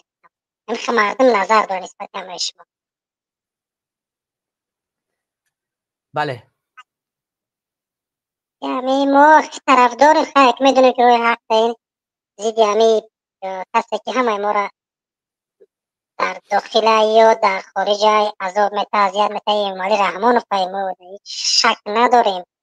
نه که من یک سوالی همینجا به شما دارم. من در اینجا موضوع را گذاشتم و صداقت رحمان و با وعده هایش واقعی است و در اینجا چند اقتباس 4 اقتباس از صحبت آخر ایمالی رحمان در روزی یعنی با مناسبت روز غلبه آوردیم و شما در همین اقتباس هایی که من آوردم و این سوالی که من در برنامه گذاشتم یعنی اسم موضوع و صداقت رحمان با وعده هایش واقعی هست چه فکر نظر دارید با اون 4 اقتباسی که من آوردم از صحبتاش؟ سلامت باشه برادر مبارز. در مسئله که رحمان و صداقت داره روز شما خودتون در بلوک قیدین که شوروی قطعشون خیلی بسیار مثلا این همی تاریخ زمین قرقیزستان شما که گفتیم مردم رسانه برنامه تماشا کردیم همیان تحقیقات شما گپ شما اثبات شد که مردم که باید لای قید گفتین زمین تاجیکستان که وقتی قرقیزستان مشکل داشت این رحمان یک وقتا گفتند که این همیجا چی میداشت همیجایی که سرحد قرقیزستان قطعی باروخ که هیچ وقت انکلاو نبود و چی میشه این شما اثبات کردین که این برای زمین برعکس فروخت. این صداقت ایمالی رحمان. جوابش سال شما. سلامت باشین.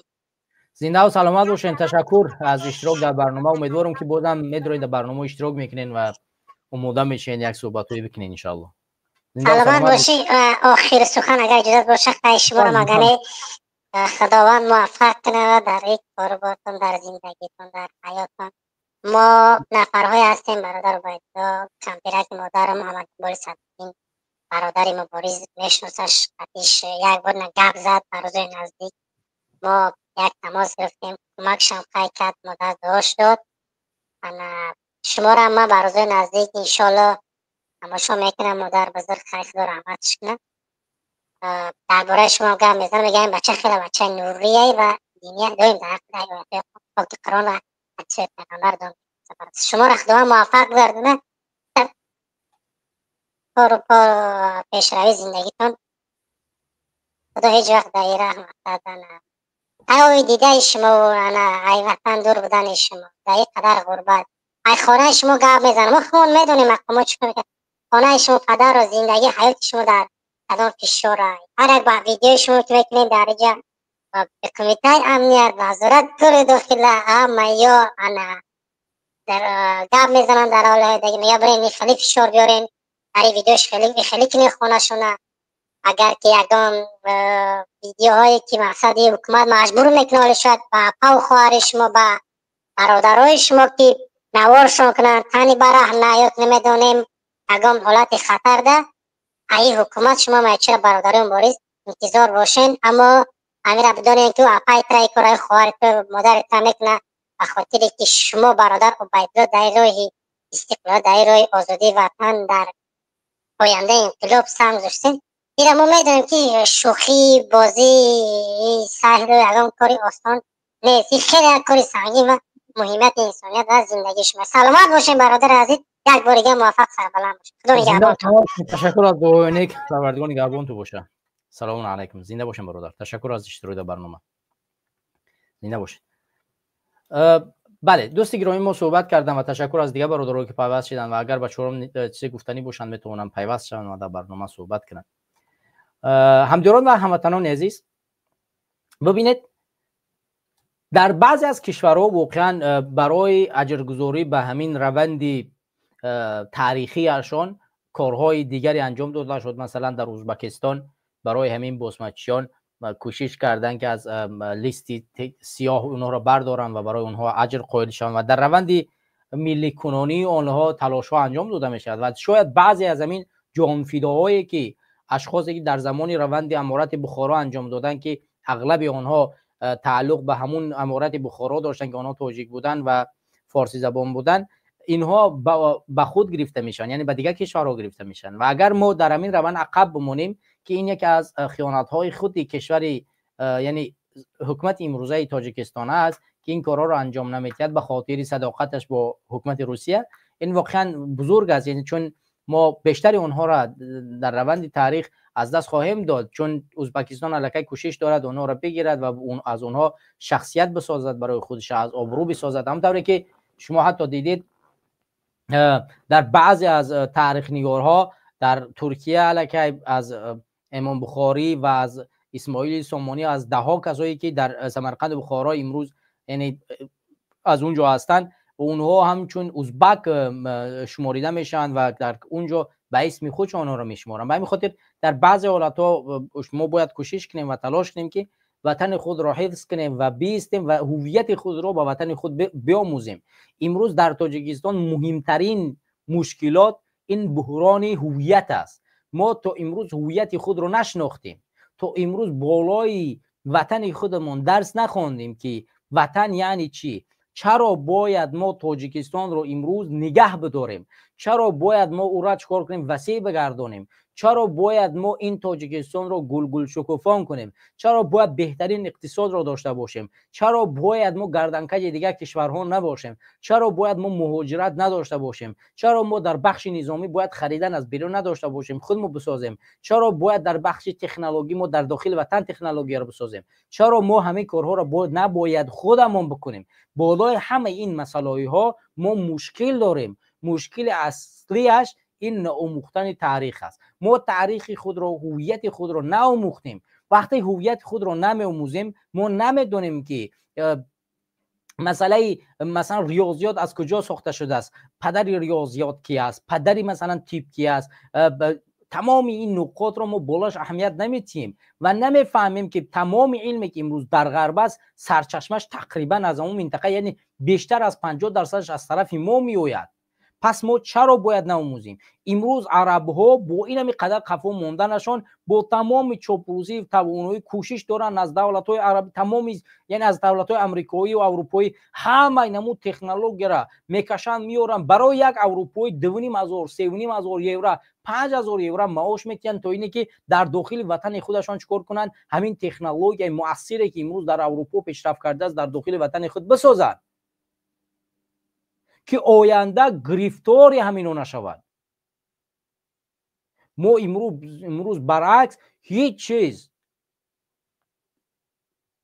چی نداریم تمامی چیزهایی که هست همش وارداتی است همه چیز را ما از بیرون وارد میکنیم یگان نه ماشین صادر میکنیم فقط برق صادر میکنیم که همون هم با کشور فقیر همسایه همون افغانستان که در بعضی اولادها بازم همون را چکار کردن نمیتونیم انتقال بدیم صادر کنیم به همین اساس وقتی که ما اینجا حرف میزنیم از پیشرفت از نبودن هویت باید ما دقت بدیم که مشکلات اصلی ما را متاسفانه در همین زمین است و باید بالای این مسئله ها ما کار بکنیم و کوشش کنیم که وطن خود را از دست خانواده ایمالی رحمانوف و اولاد او نجات بدیم.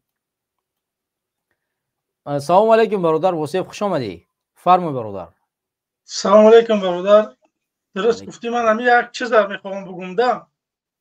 بله. واقعا هم اگر رحمانوف فخر میکنه که ای 9 مای مثال میآید در میدان سرخ، مثال بگیم که پرد میگذرونه قطعی روسا، فخر میکنه که این ایدی بگیم همون سال بعد شوروی است. نگاه بکنید که اگر حکومت ما را تنقید نکنه، مهاجران تحقیر داشتن ملت کوبا دیپورت نکنه روسیه، یگان مشکلی نیست.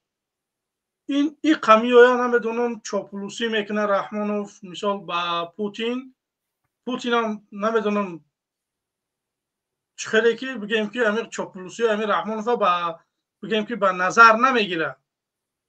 اگر به نظر میگرفت مردم امروز بگیم که در روسیه خیلی که میبینیم میبرن تحقیر میکنن، دشنام میکنن، نمیدونم تاجیک اکستریمیست میبرن، تاجیک تروریست میبرن.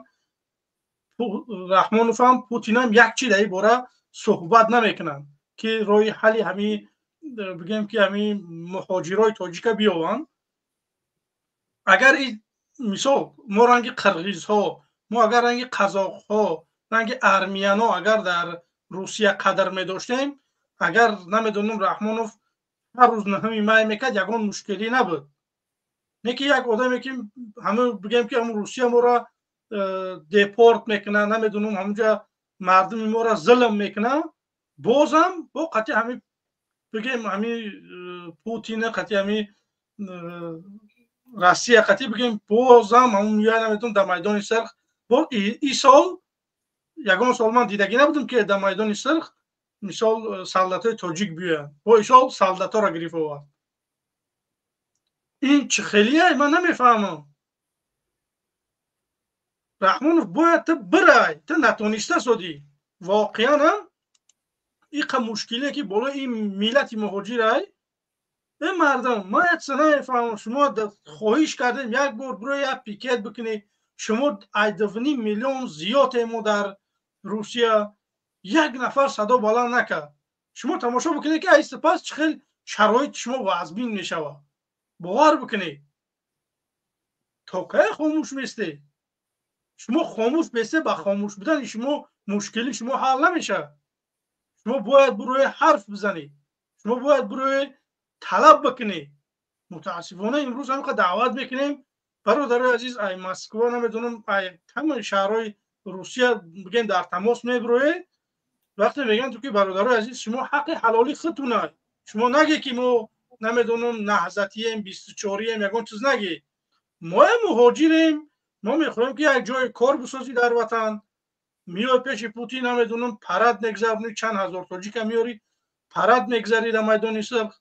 و مشکلی ما را حل کرد. مردم مشکلی داره.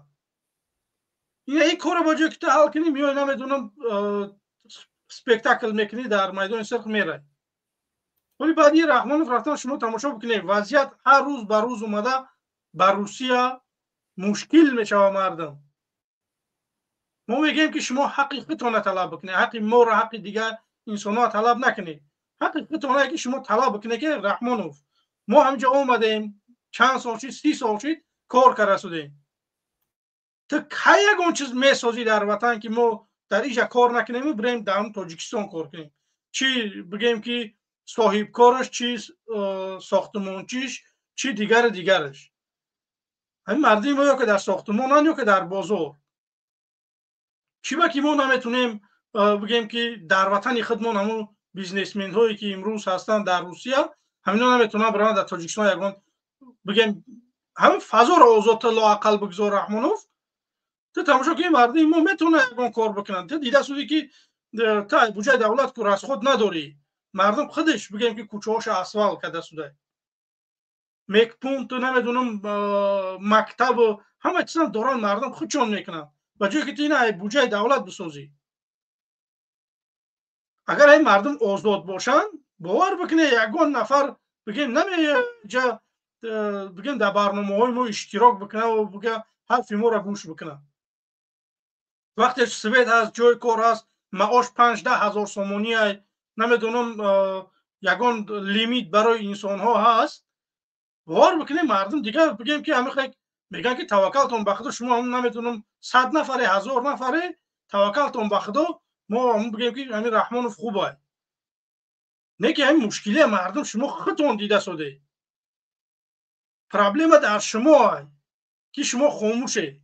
باید ببروی حرف بزنی. آدمی که در داخل است در خارج است آدما باید ببروین حق خودشون طلب بکنن. اگر حق طلب نمیکنی باور بکنی همین خیکو در همین زیلت میمونی مردم.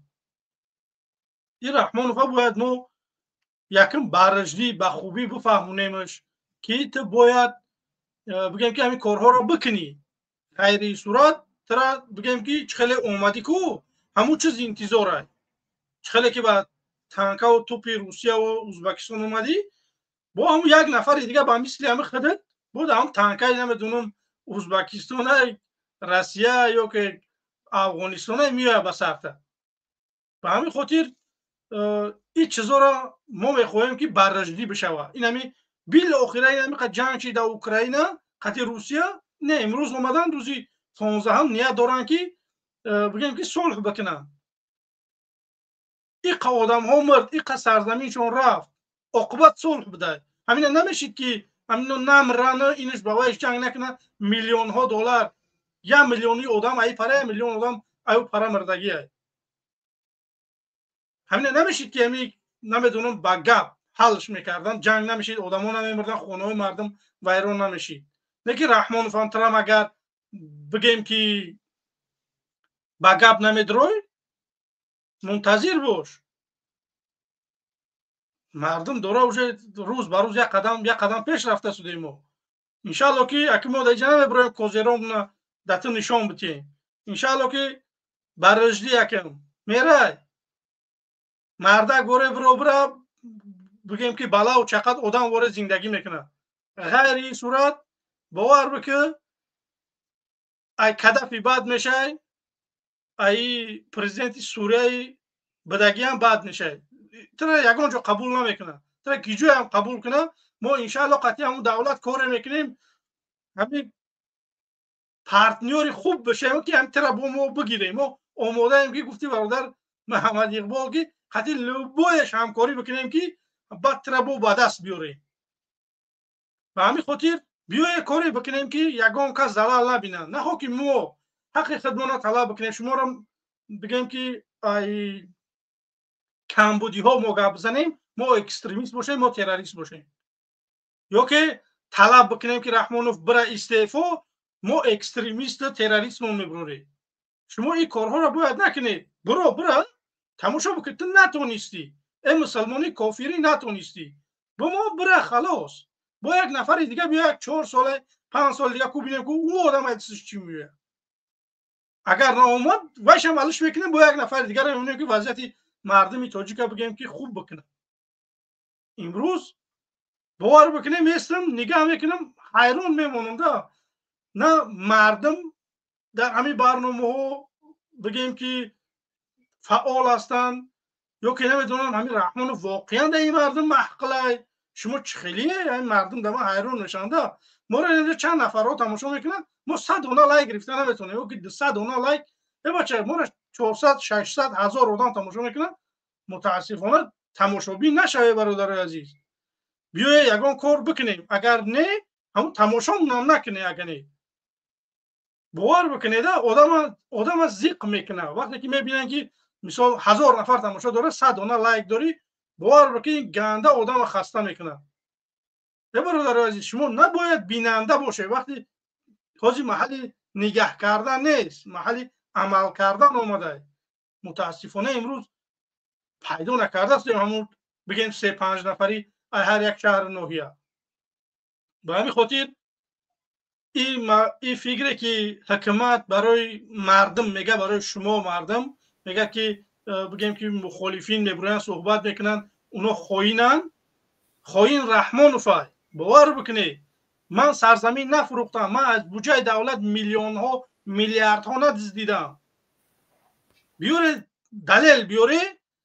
شما میدونه که در دولت های اروپایی اگر دکزت بکنه همون انسان ها را برمیگردونن به وطنشون. شما من بگیم که با گفتی ختون نمیدونم من چیکار کردم خوین برمدم، بیاید دکزت بکنیم این انسان ها اینا نه ای رحمانوف میترسن نه ای ما میترسن نه یکون که این دولت ها قانون های سود عدل نیه، قانون برارش عدل نیه، دولتدارش عدل نیه. اما همش رحمانوف نیسته. اما رحمانوف همه را رحمانوف انتخاب میکنه. در اینجا خیلی نیست. اینجا سودش مستقله. سود یگان نفر گوش نمیکنه اگر تقابازی هم باشه. به همین خاطر بگیم که پروپاگاند رحمانوف که اگر یک نفر بگیم که مینوسی حکومت بگه و رحمانوف استعفا طلب بکنه، رحمانوف اون خوین میبره. این خطا است برادر عزیز.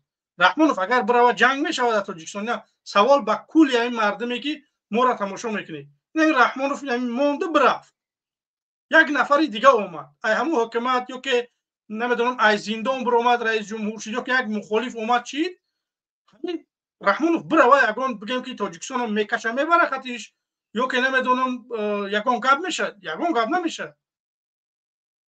لیکن وقتی که نمیروه وای بعد ما مجبوریم که یگان کار بکنیم که برهونیمش. به همین خاطر باید رحمانوف فکر بکنه، کار بکنه که ما کار نکنیم که رحمانوف برهونیم. رحمانوف خودت بره. همین تا گفتنی بدم برادر عزیز.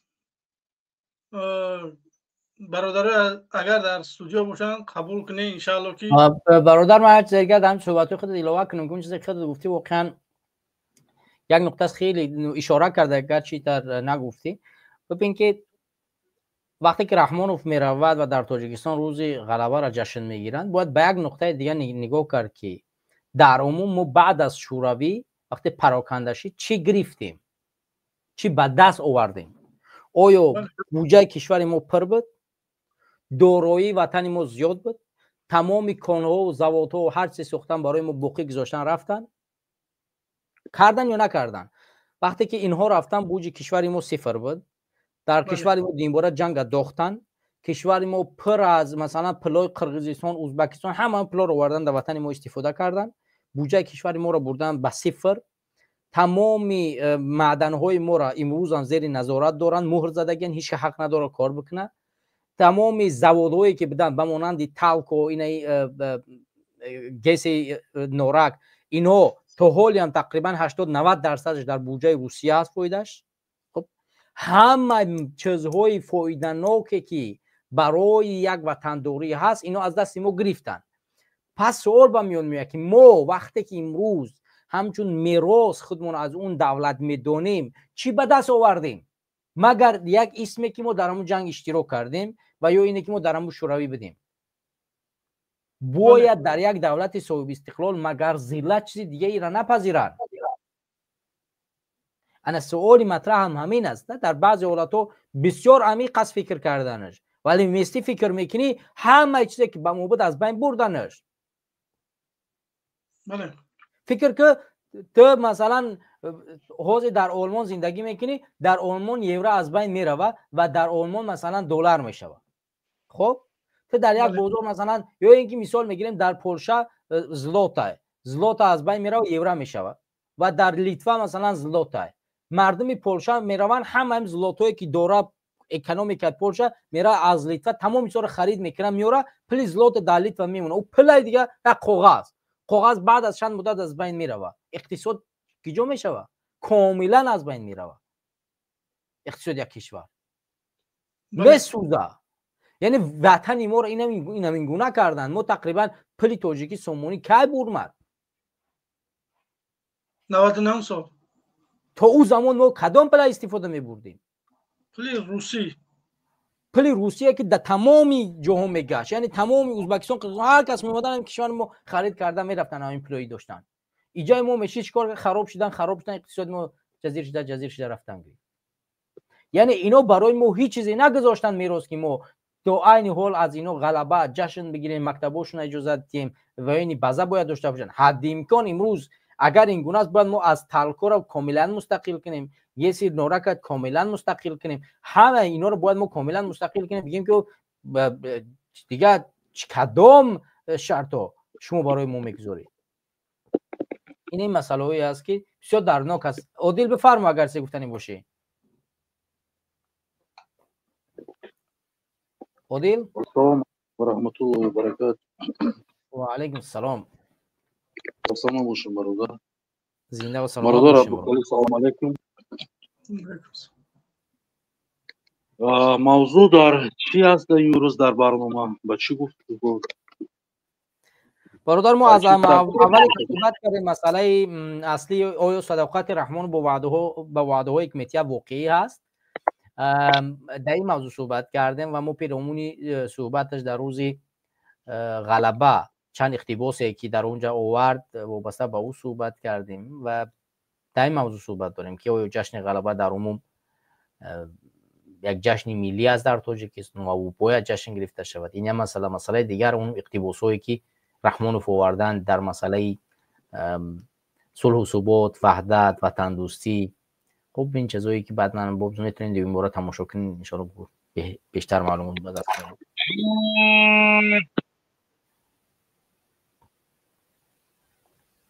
برادر به نظرم زنگ زدن. عادل هستی؟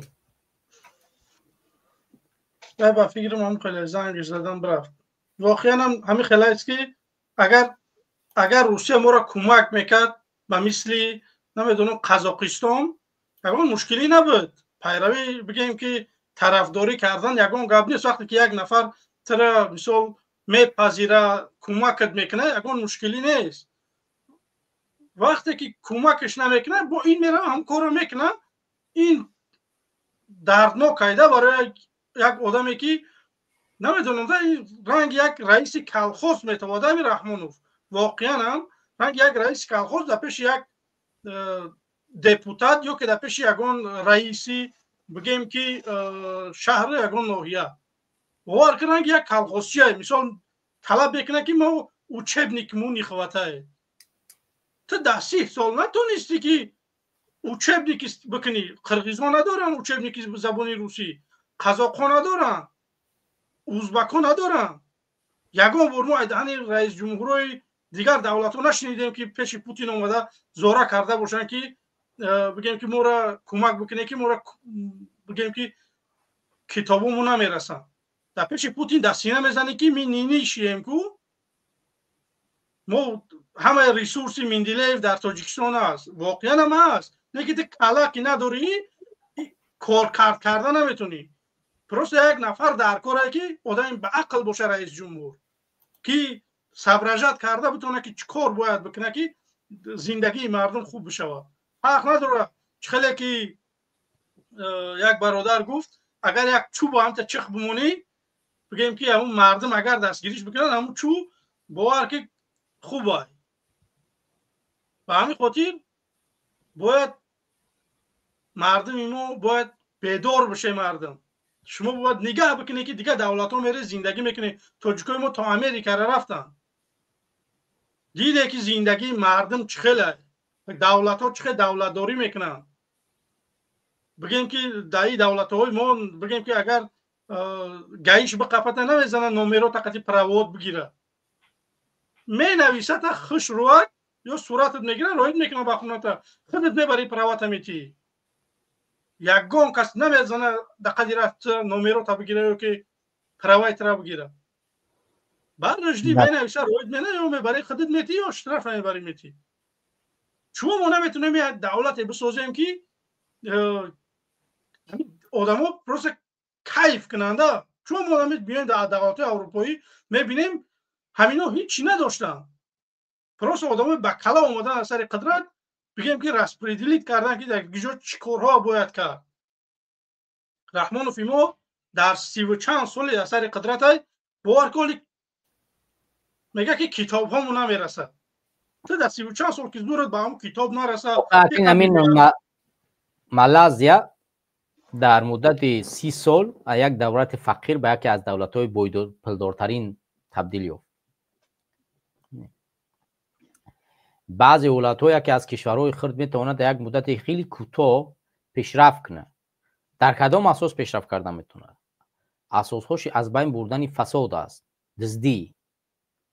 مگر میشود از اولاد امام رحمانوف که دزد است سخت نرسه؟ بعضی از برادرای ما در همون منطقه واقعا هم به این کار دست میزنن، زیاد، خیلی زیادن. چگونه ما میتوانیم بگیم که میشود اینها با اینها تاجیکستان رو ساخت؟ اونها فقط میدزدن. تو احساس که فرزندی که مکتب میروه سپراف کشه باید ای خانواده امام رحمانوف از شرکت فراز که تعلق به شمس‌الله صاحبوف است ای همو باید بخره، بعد وارد مکتب میشوه. این سپراف چی تعلق داره؟ تو پرسیدی اینقدر دزدی. Значит, این گولاکامو ام بسم الله گفتنش تا اعوذ بالله شد، значит ما همین ده همینا بگیم پل میتیم 100%. یعنی وقتی که فساد اینقدر در جامعه بزرگ میشوه در رأس حاکمیت دیگر نمیشود از پیشرفت گفت. مثال عادی میگیریم، تو خودت مثلا دزدی کنی، هر روز پلی خانه از دزدی باشه، من بیام بگم که تو بعد بیام من یک کار بکنم تو بگم نه که دزدی نه که گناه است، من تو گپیتونم اگر میگیرم و تو خودت کرده ایست یا میکره. بله. یا اینه که مثلا تو مثال میگیرم هر روز یک کس مثلا یک رئیسی هر روز زیر دست مثلا یک کس $10,000 $20,000 $100,000 $100,000 جوهر رو فروخته شدی، من میام میگم که کمک کردم کار کردم میتونم ولی خیلی کم بغلم پول ندارم برای من وظیفه بدی، میتیم وظیفه در حالی که هر کسی که $100,000 میتیه برای هم وظیفه. نه اگر دولت عادل باشه من ها میگم، نه که در رژیم رحمانوف میگم. وقتی که ما برای چی میگیم که بیداری مهمترین نقطه است؟ وقتی بیداری میگیم تفکری انقلابی یا بیداری سیاسی مردم داشته باشن و یا اینکه انقلاب باید از اینجا آغاز پیدا کنه، همین است که وقتی که تو در یک جامعه زندگی میکنی و میبینی که این همین گونه است نمیگذاری. همون روز در کانال خودت وقتی من در ساحه مطبوعات کمی صحبت کردم این نقطه را ذکر کردم که ما اگر میخوایم هر ساحه را نگاه کنیم اولا باید مردم خودش از همون ساحه شروع کنه. اگر در ساحه مطبوعات همه انسان‌ها نوارها بکنن مثلا که این مثلا این خانه من از اینجا فلان جرم را خیانت کردن، مثلا این چیز فلان کس فلان کار کرد، فکر میکنه که حکومت میگذاره که مثلا روزنامه‌نگار رسم کنه خبر پر از همه جا، هر کس خبر خچ پرتوته دیده است در هر جا. حوزه فیسبوک آشکار است، یوتیوب هست، هر کس میتونه کانال بگیره یا نشر کنه. هر کس سواد خوندن در تاجیکستان 98% سواد خوندن نوشتن داره، همه میتونه این کارو بکنه. پس میشوه در همین مسئله فساد هم آیا در تاجیکستان امروز همه تلفن ندارن، نمیتونن همین فسادها را آشکار کنن؟ مثلا این نفس فساد میگیره، گایی پل میگیره، اشتراف میکنی پل میگیره، فلانیش پل میگیره، همینا رو کامera کرده پرستن نمیتونن. خیلی زندان کردن بگذار زندان کنن، 10 کس 100 کس 1000 کس همه رو زندان نمیکنن که همین ساحه بهتر تقویت پیدا میکنه. مشکل نه تنها در حکومت است، در مردم هم هست. بله. به همین اساس دیگه وقت از زیاد نگیرم برادر. الماز منم دیگه فکر کنم که تقریبا تا 2 ساعت میشود. فکر کنم که موضوع قدر شاید برای برادر و بعضی ها شاید اون قدر جالب نباشد و ان شاء الله که بازم برنامه بعدی میذاریم صحبت میکنیم. بیا وقت طولانی نگیرم برادر الماز. تمام، خدا نگهبان. سلام علیکم. تشکر از اشتراک در برنامه. امیدوارم که ان شاء الله که بازم بتونیم اشتراک کنیم در برنامه. پروردگار نگهبان باشه برادر. تشکر از همه برادرایی که در برنامه در اومدن اشتراک کردن. ما امروز در برنامه قدرت و حقیقت در تحت شماره 23 پیرامون موضوعی آیا صداقت رحمان با وعده هایش واقعی است صحبت کردیم و در این موضوع ما جای کردیم چند نقطه رو و مخصوصا از سخنرانی امام علی رحمان با مناسبت روز غلبه چند اقتباسی آوردیم و در این جای علاوه کردیم مسئله های بیداری و شورش مردم و یا جنگ مردمی تاجیک در زمانی حمله حکومت روسیه به دولت تاجیکان امارات بخارا و بعد از شکست امارات بخارا که روند مبارزه محلی مردم آغاز پیدا کرد و اسمهای را اینجا بردیم، شما میتونید این برنامه را تماشا کنید و در موضوع اول برنامه ما در روند بیداری سیاسی و بیداری اخلاقی کمی صحبت کردیم که یکی از موضوعهای اصلی که هر برنامه ما کمی بولوش اشاره میکنیم برای بیداری و آگاه کردن مردم، چون اول باید تفکر انقلابی رو با مردم بیاریم و بعدا برگردیم به انقلاب اصلی. خب این موضوع رو صحبت کردیم، شما میتونید این بار برنامه را بررسی کنید و انشاءالله که از این برنامه برای خود چیزی بیاموزید و این برنامه رو بیشتر شریک بسازید تا اینکه دیگر رو بتوانند این برنامه رو ببینند تا اینکه بیننده هرچه بیشتر بشود خوبتر است.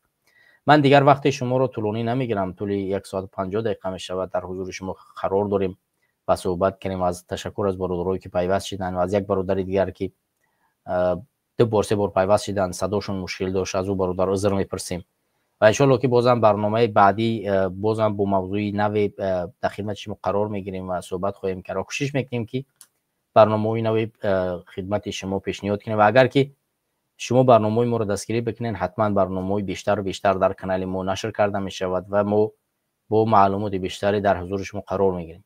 دیگر شما رو به خدا میسپارم هموطنان و همدیران عزیز.